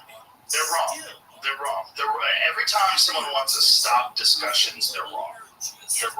Especially when you want to try to stop discussions about a very serious and permanent thing that people are advocating to do to children that is also very profitable. And it's a dark, weird sort of a scenario that we're in here right now that's unprecedented, that no one's ever experienced before. And they're using terms like life-saving, gender-affirming care instead of castration and removing breasts and hormones. It's a very, very strange time. So I'm glad we had that podcast, and I would have 100 more. I think it's very important to talk about this, and I think there's too many people that are scared to talk about it. That's why this stuff is getting so much traction. It's scary. It's scary that people aren't willing to admit that children are very easily influenced. That's right. I think that's the scariest thing of all, that people are afraid to just say the truth. Yeah. And that's not a good world, because we can fix most problems if we can talk about them. Yeah, exactly. I mean, that's my position on anyone trying to stop you from talking about things. Yeah. They're wrong. It's not the way to do it. It's definitely not the American way, and it's not the way we've ever solved problems in this country. And it's a bad thing that you can't be honest about things. And the reason why they want to try to do it is because they know that there's so many people that agree with it, and that these people have been silenced before, so they like to bully them into silence. They like to scare them into silence. They like to get them canceled. And before Elon purchased Twitter, you used to be able to do that much more effectively. What, the silencing? Yeah, the silencing right. is so easy. If you said, look, Megan Murphy was kicked off of Twitter for years. That's right. Just for saying a man is never a woman. That's right. And there's no question, I think, that Elon taking over Twitter broke open the monopoly on a lot of conversations. I do think that had that effect. And it's really important. Look, if the gender activist position was a good one, they wouldn't have to shut everyone up, right? Yeah. They wouldn't have to object. They took my book off Target. They threw a fit, and Target removed the book. And they did it because even though they have hundreds of trans celebratory books, hundreds of books celebrating gender transition for teenagers, even one that was critical of it, that was too much for them, because they knew it would break their monopoly on the narrative. Well, the really scary thing is when you see these detransitioners get attacked. That's terrifying. That's terrifying, because that's just it's so cruel. The complete lack of compassion for someone that's done, as the title of your book, irreversible damage to their life forever. They'll never have children again. They'll never have breasts again. And the fact that this is just a part of this bizarre cult that a giant swath of our population is consumed by right now. That's right, and they didn't let detransitioners be part of the story. Yeah. That there was a growing number of these women who were regretting their transition, and they had something. They were brave enough to speak up, and that took real courage because they're talking about their own experience, their own damage to their own bodies. I mean, they were the most courageous of all, and they were treated horribly by the activists. Yeah, it's so dark. Like, you don't want to think that people can make mistakes. Even if you think that people should be allowed to transition when they're young, you don't think that some people are going to do it and regret it. That's insane. You think that everybody who goes through surgery to remove parts of their body because they feel like they're in the wrong gender, you think all those people are going to be happy? That's insane. Yeah, I mean, it's like a religion in the sense of the fundamentalism of belief against all evidence to the contrary. I mean, these people believed this one faith. It was a creed, and there was no disabusing them of this, even when there was growing evidence of thousands of young women regretting it. Well, finally, now the New York Times is on board, though, which is really interesting. It is. And I saw someone commenting on Twitter, and I think they're probably correct. And they said this is because the trial lawyers are involved now. And I think they're correct. I think this is why the New York Times has kind of shifted sides, because I think they realize the lawsuits are coming. And once a few of them are successful, and they will be, it's going to get crazy. Well, I think that is a part of it, but I don't think the lawsuits are going to solve it as easily as they did, say, the repressed memory scandal of prior eras, and the multiple, personality disorder, all these people who thought they had repressed memory of various kinds of harm, and were imagining, childhood molestation that didn't happen, and put, that. Are you talking about like the satanic stuff? From from the 80s, that whole satanic. I think that got reversed through lawsuits in part because they weren't following clear medical, clear protocols of their profession. The problem with the gender, going after the gender regime through the courts, and I'm in favor of it, don't get me wrong, but the problem is that the gender therapists, the therapists, the doctors were all following protocol when they transition a kid to, and cut up their bodies in various ways, incapacitated them in various ways. They were actually following affirmative care, which is the official protocol.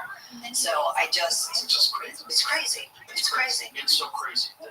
There's so many things that we don't allow children to do because we know that children can't really make lifelong decisions at the age of 11, 12, 13, but yet we'll let them in this case. That's right. So nuts. Yeah, when I look back on it, there are a few, there were a few sort of lessons of it, but one of the things that really stood out was that almost in every case, there were medical professionals who should have known better, and very often therapists who should have known better, encouraging a young girl who was a little anxious or had some anxiety, had some depression, encouraging her down this road as the solution.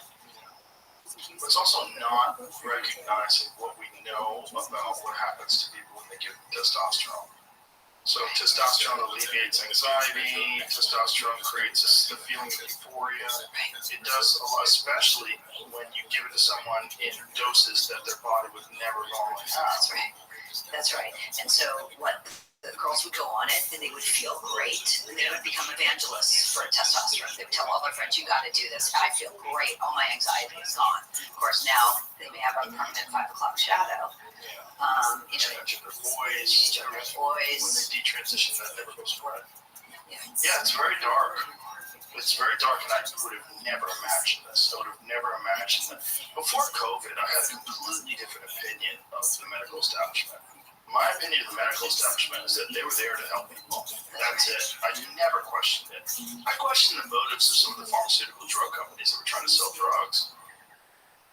AG1 has been helping me feel healthy for years, and if you've been listening to this podcast at all, you've probably heard me talk about it, not just in ads, but with guests, my friends. I tell everyone, AG1 is a foundational nutrition supplement that supports your body's universal needs like gut optimization, stress management, and immune support. So it really covers all your bases with one drink in the morning. And that's my favorite part. It's very easy. With the free welcome kit, you get everything you need to start your day right. You don't have to remember 20 different pills or vitamins or supplements. Just one scoop in cold water and you're good.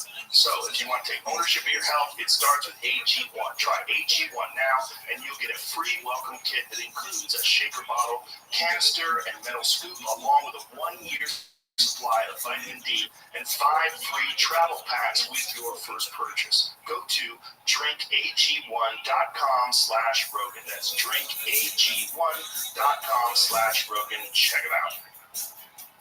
This episode is brought to you by Black Rifle Coffee. Black Rifle Coffee is the only coffee that I drink.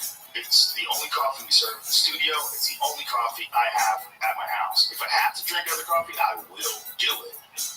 But I drink Black Rifle Coffee. I am excited to say that Black Rifle Coffee is finally partnering with the UFC.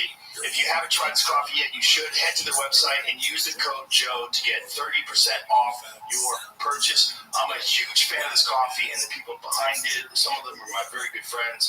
Evan Haver's a very good friend of mine.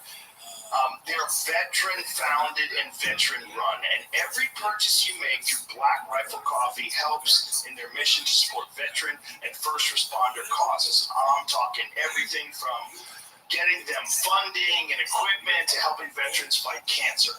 They do a lot to give back to those who serve our nation, and it's so awesome to see them partnering with the UFC in a year that's so stacked with insane fight cards. But it's not just their mission that makes them so great. Black Rifle Coffee also has some fucking fantastic coffee. They source exotic roasts from all over the world. Evan's a real coffee nerd. He was brewing coffee in the back of his Humvee while he was deployed.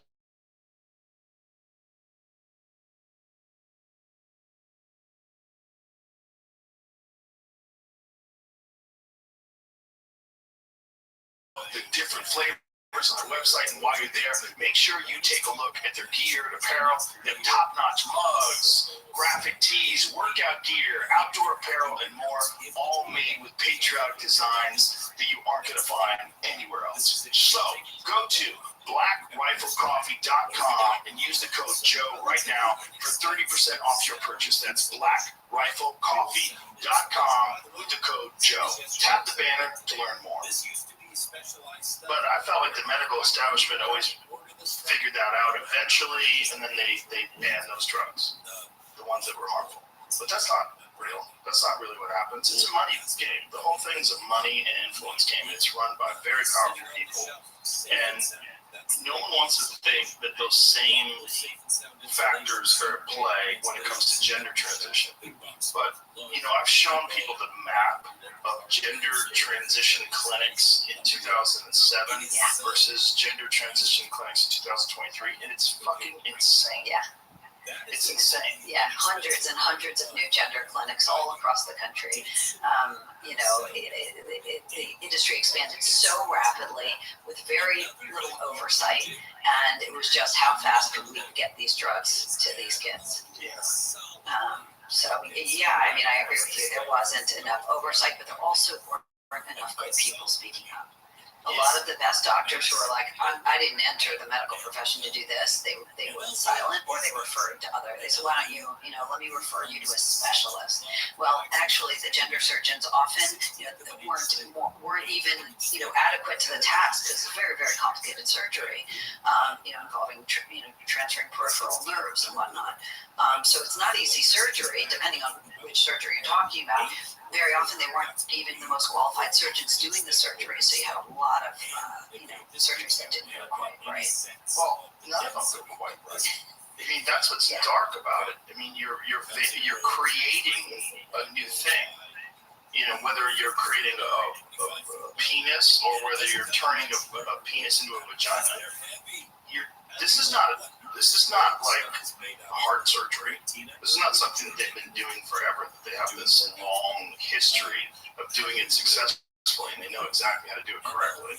The whole thing is very twisted. Yeah, the rates of, all kinds of things going wrong. I mean, if you talk about the creation of the neophallus, the ones they take vagina to make something like a penis, the number, getting it to, urine to go in a stream as opposed to a spray, or making it so that the person can have an erection, then a strong enough erection to actually penetrate. These are all require separate surgeries very often. Very often it doesn't go quite right, and there's all kinds of complications with the surgeries. I mean, I've talked to people who've been really butchered. So again, what was it like for you? Did you expect, when you wrote that book, did you expect the kind of blowback that you experienced? What did you expect when you wrote the book? Obviously, you felt the need to express this, and you felt the need to share this information because you recognize that there's like this contagion, this social contagion that seems to be happening. It's a big part of what's going on. And a lot of these kids are very easily influenced. A lot of them are on the spectrum, and they're being led down this road. So you write this book. What did you expect was going to be the reaction to it? Well, most books get very little attention at all. So most books, right, I certainly didn't expect the, massive reaction that I got. I mean, the public campaign to ban me from every possible outlet was so hypercharged, and to some extent it was successful. I mean, they kept the book on Amazon. It was deleted from Target. You can't find it in a public library in America, no matter how many people try to donate it to their libraries. So to some extent, it was successful. But the campaign to stifle the book. But because I made it onto places like your podcast, because I made it into Amazon, people got it. Parents got it. And for the first time, I think parents had another source of information besides the activist narrative of, you're either going to have a live dog, a live son or a dead daughter. This lie that your child's going to kill themselves if you don't do exactly what I say and let them transition now. This lie was the prevailing narrative, and I think, I was able to break through, and I think that's what made people so angry. That lie falls apart in scrutiny when you look at the suicide rates in people that are trans. Right, there's actually a new study out of Finland showing that a really good long-term study, I think it came out maybe just this week, showing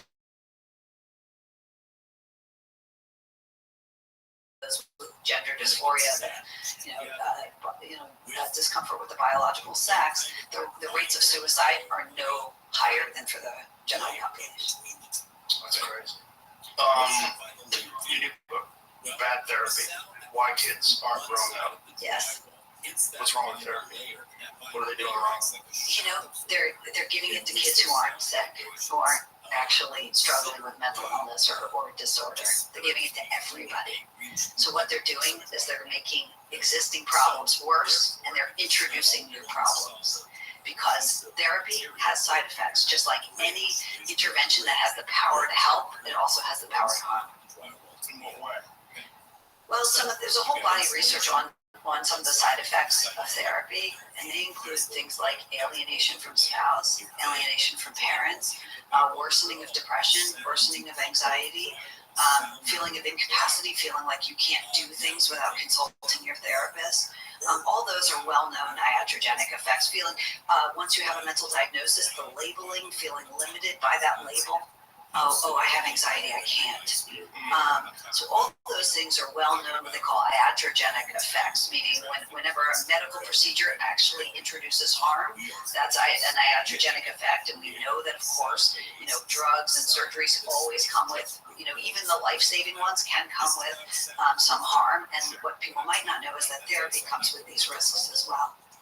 So, is this your opinion on therapy in general? Do you think there's a place for therapy? Absolutely. But I guess the big picture theme here is that therapy with kids and teens is totally different from therapy with an adult, right? An adult sits down, first of all, an adult makes the decision on their own. I really want to work on this, I'm going to go to a therapist. And you get the patient buy-in, and they're ready to do the hard work of therapy. But a child or a teenager is usually strong-armed into therapy, so they don't want to be there in the first place. But more importantly, they can't say as easily to a therapist, listen, I don't really think, I think it gave you the wrong impression. I don't think I would call my mom emotionally abusive. Or it's much harder for them to say, listen, I know I was bullied in middle school, but I don't think I have PTSD. It's harder for a kid to say that because they don't have the life experience behind them to know that, and they don't know if they're getting better as easily. An adult can say, I've been seeing this therapist for 3 years. My depression's as bad as it ever was. It's just not working, and move on. Maybe find a different therapist. It's much harder for a teenager to know that. Yeah, I have never been in therapy, although a lot of people told me I should. They all are in therapy, and it doesn't seem to be helping. But the people that I know that are in therapy, the ones that are in therapy regularly, are the most fucked up. And I don't see improvement. Maybe it's just a biased sampling of the people that I know that are doing it, but it's the people that, and it's not all of them, but the ones that I find problematic are very self-indulgent. And there's something about going to a therapist and talking about yourself constantly and your problems constantly. It sort of reinforces this self-indulgence. And that's what can lead depression to get worse, sadness to get worse, as you sit and focus on your pain. If you're not careful, especially with teens and kids, it can make the pain, the worry, the feeling of being harmed worse. And I think that's what we're seeing. But what about the good therapists? Aren't there good therapists that can give you tools to sort of change your patterns of thinking and behavior and move in a positive way? So if you're struggling with a condition of some sort, a phobia, anorexia, OCD, any number of problems that you want to deal with, therapy can be great. Cognitive behavioral therapy especially can be great.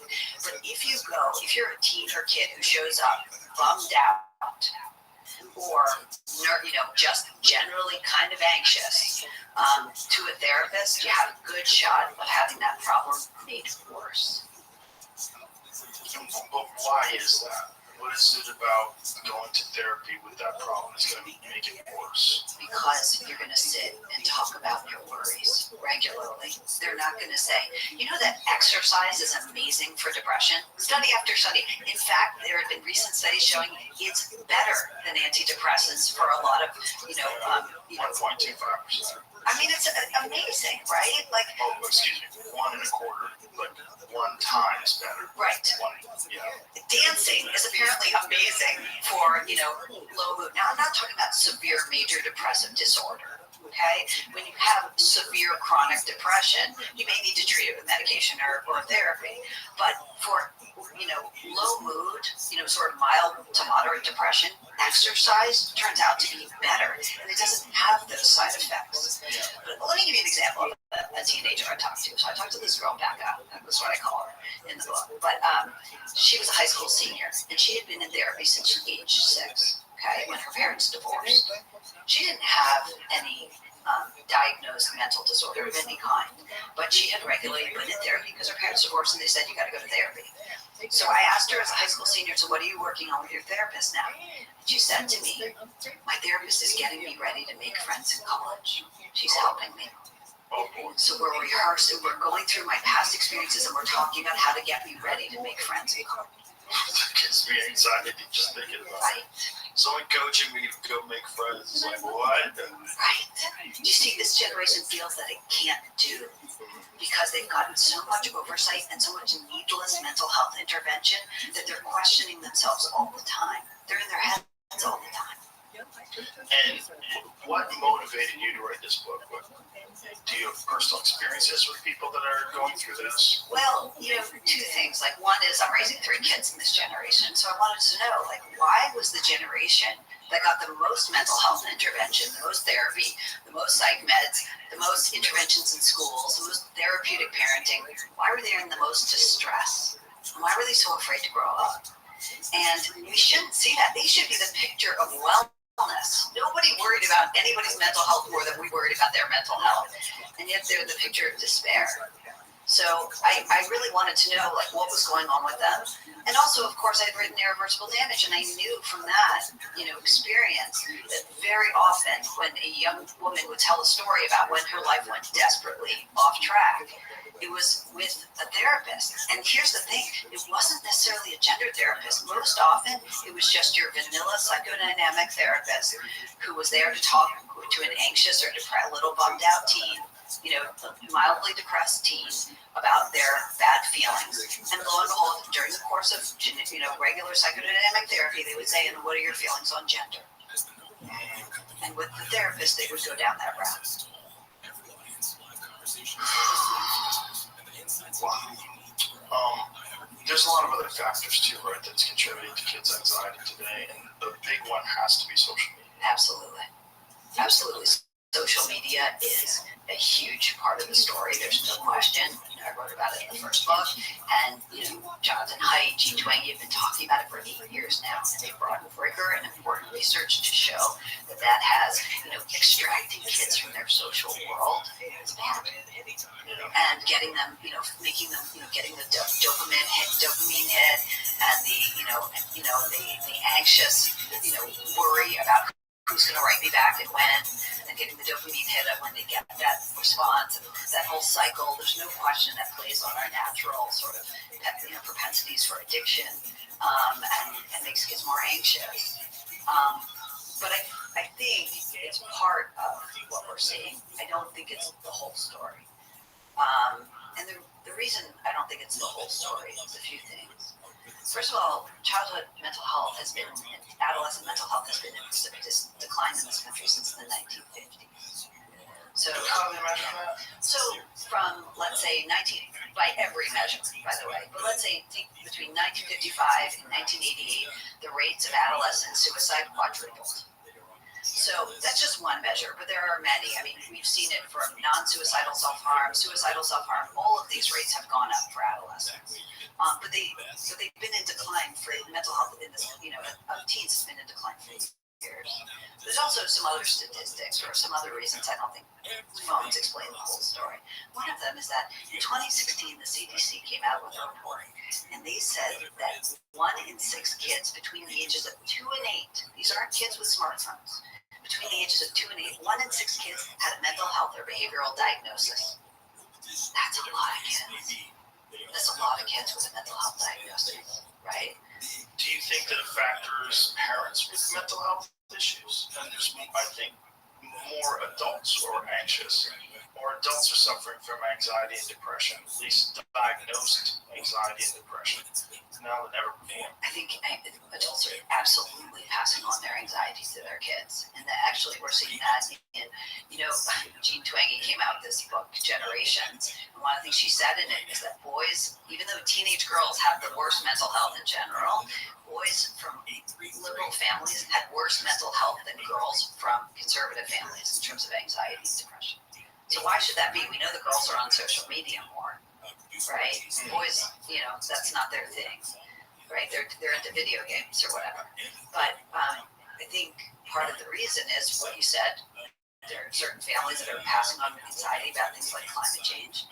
But I also think it shows that it's in the environment we're giving them. We're not giving kids a healthy life, right? We think that we can give them an unhealthy life and just pour in the mental health resources and remediate. It doesn't work like that. And then the last reason I don't think that phones totally explain everything, or social media, is because they're in societies where they use just as much social media. It's not great for the kids' mental health, no doubt, but they have much better rates of anxiety and depression than we do in countries like Japan and Israel, where kids have more independence, they have more freedom, they're able to take more risks on their own, and they walk home from school. They do all kinds of jobs outside of the house, like run errands for the family, and they get a feeling of, first of all, short-term joy and long-term satisfaction from being able to take risks, see what they can handle, but also a feeling of efficacy in the world. So that's an interesting statistic that you were saying that. So conservative families have less depressed kids. Is that what you're saying? apparently boys from boys from liberal families have higher anxiety rates than girls from conservative families. But if you just looked at the norm, more girls generally have anxiety. Right. But in conservative families, girls are less anxious than boys from liberal families. That's right. And I mean, we can speculate as to why. There are lots of proposed reasons for that. But one of the many, things that we might, first of all, we know it's in the environment at that point. It's not an organic, whatever these kids are going through, it's not organic, right? So we know it's something we're pouring into their life. And I think one of the things might be that, aside from the fact that parents in conservative families may be more comfortable asserting their authority with kids, that's an old finding. We've known for generations now that authoritative parenting meaning not cold parenting, not cruel, not unloving, but rules. Those kids have better mental health, they're happier, and they're more successful in all kinds of ways. So it may be something to do with comfort with rules, but also they're less likely to turn their kids' lives over to a mental health expert.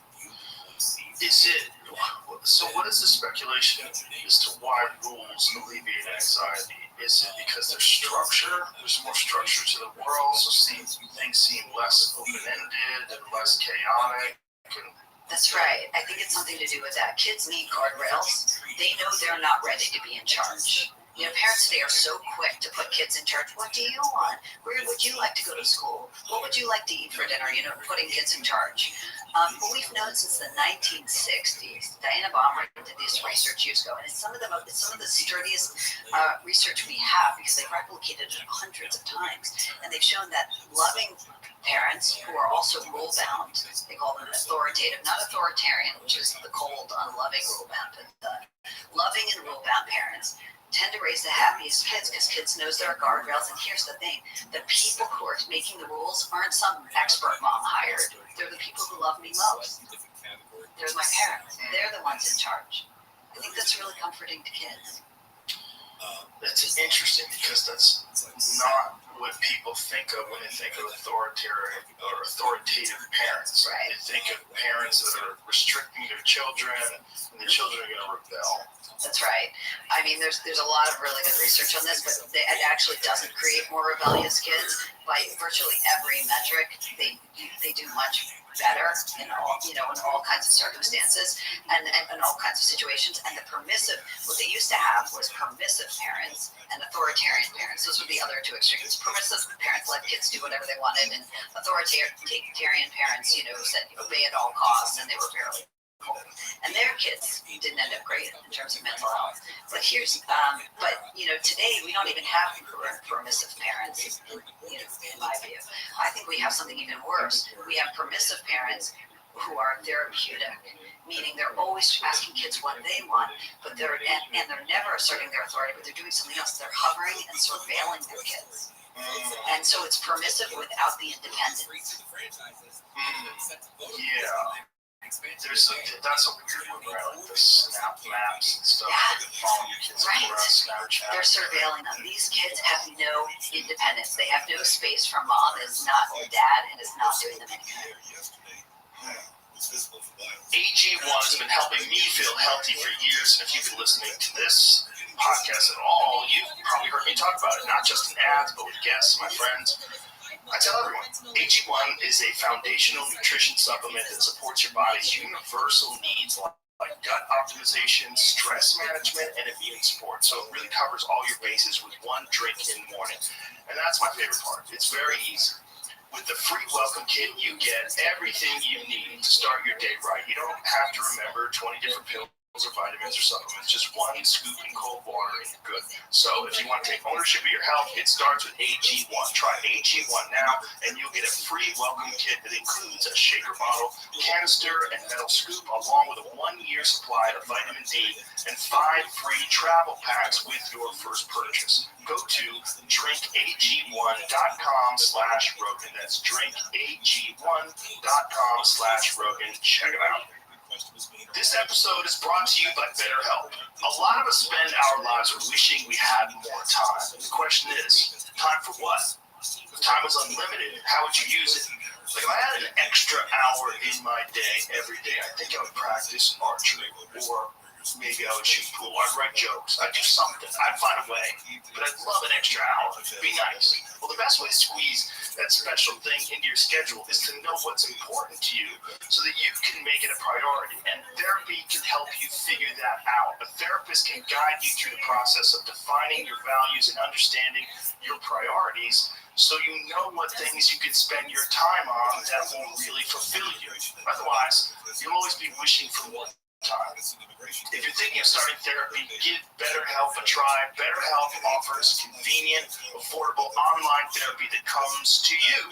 Just fill out a brief questionnaire and get matched with a licensed therapist, and switch therapists anytime for no additional charge. Learn how to make time for what makes you happy with BetterHelp. Visit BetterHelp.com/JRE today to get 10% off your first month. That's BetterHelp, HELP.com/JRE. Why do you think it is that things have moved in this general direction? Like, why do you think it is that more parents are seeking psychotherapy for their children, and that it's having this negative effect? So I think, I'm at the tail end of Gen X, 1978 was the year I was born, and I think with we were the high watermark of divorce. And I think a lot of, teenagers who grew up when I did, they felt like, my parents were divorced, they weren't there for me, I wish I had someone I could talk to. And so they sort of naively, and they had good experiences in therapy, and they sort of naively, watched Good Will Hunting, and they thought, therapy is good for everyone.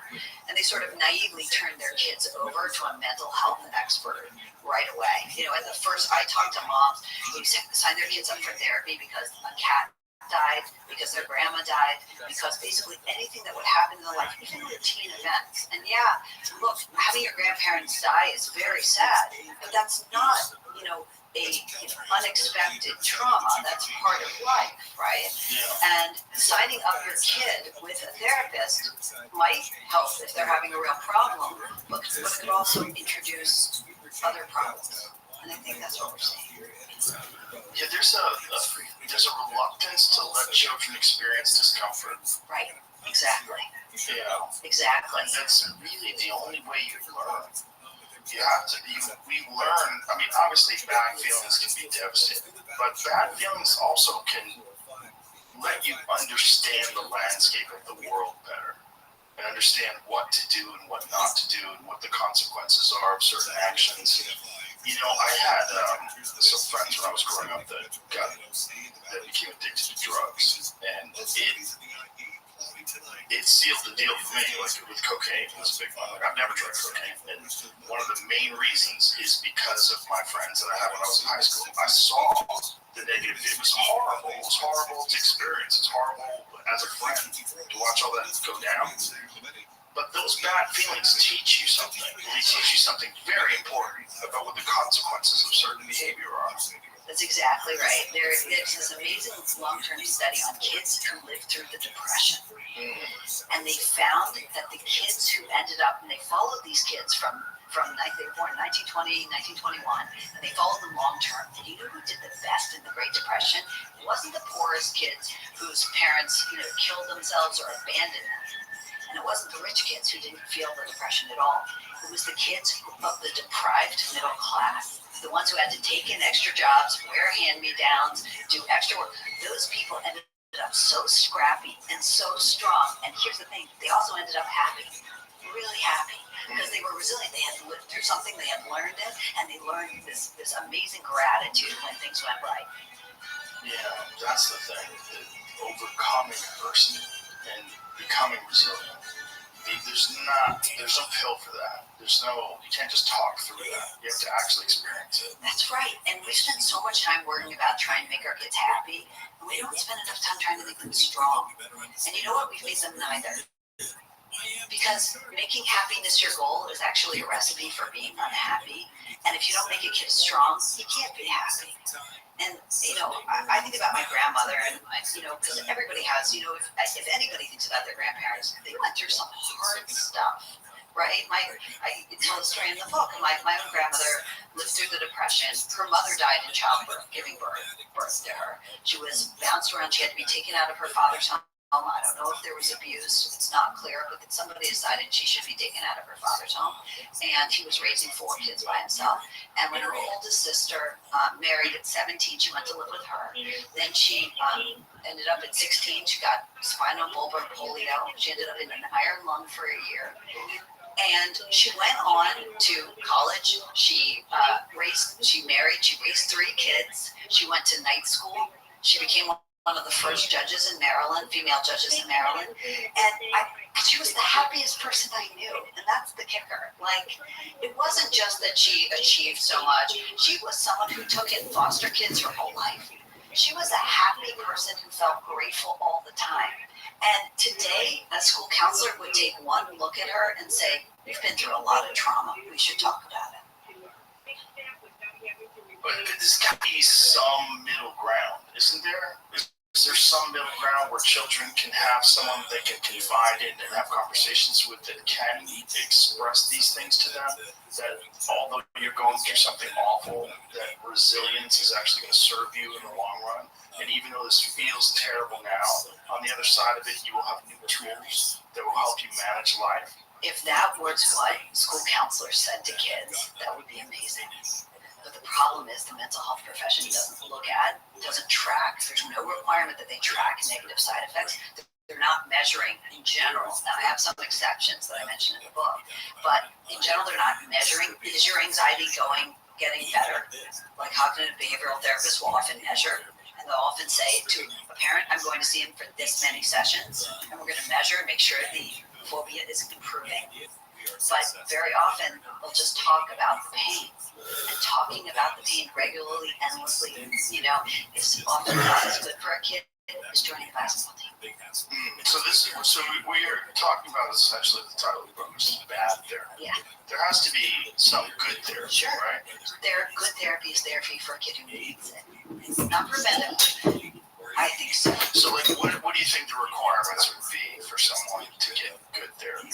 Like, what would have to be wrong in the child's life? I think it would be something where the parent has tried to stabilize the kid, that they have a problem, it's interfering with functioning, and they can't stabilize the kid. They've tried other methods, and if they still can't stabilize the kid, I think therapy could be absolutely, really helpful. And I think you should then research the therapist like you would any surgeon. So do you think it's something like antidepressants where it's just overprescribed? Yes. Where everything looks like a nail if you have a hammer? Right. It's way overprescribed. By the way, we have so many mentally unwell people in our streets who are completely underserved and undertreated. And I think the reason is treating them is really hard. We also have a lot of mentally ill therapists. I was reading this crazy story about this therapist who convinced her client, her patient, to murder her ex. Yeah. She got this guy to fall in love with her, and then she got him to go and murder her ex. I mean, I believe it, there's no question. Therapists are humans. Therapists are humans, and a lot of times when you talk to people who went through a PhD in psychology, they'll tell you that some of their colleagues were a little scary because they entered the profession because they had mental health struggles of their own. Right. And it's important that the therapist not inject their own problems into the therapy. And for that, you need a really good qualified person. And I don't think that's the majority of what kids are getting. No. So how do you know what these kids are experiencing when they're having this therapy? Like, what are we basing this on? Do we get reports from the children of what they talked about with the therapists and know that has had a negative effect? Okay, so first of all, there is no oversight, which is a huge problem, right? There's no one, the profession doesn't require it. They're not measuring harms, they're not tracking harms. The medical professions, of course, do require it, right? They're federally required. If you have an adverse reaction to a drug, it gets reported. But with therapy, there is no tracking. But there's something else too. We know that as a treatment enters a population pool and it becomes more accessible and more prevalent, the rates of disease or malady or disorder should go down, right? We've seen this with breast cancer. 1989 was the high water mark of breast cancer, death from breast cancer. As screening improved, as it got more prevalent and more accessible to people, rates of death from breast cancer have plummeted. So why are the people who are getting the most treatment and the most access to mental health treatment, they're having the worst anxiety and depression? Why?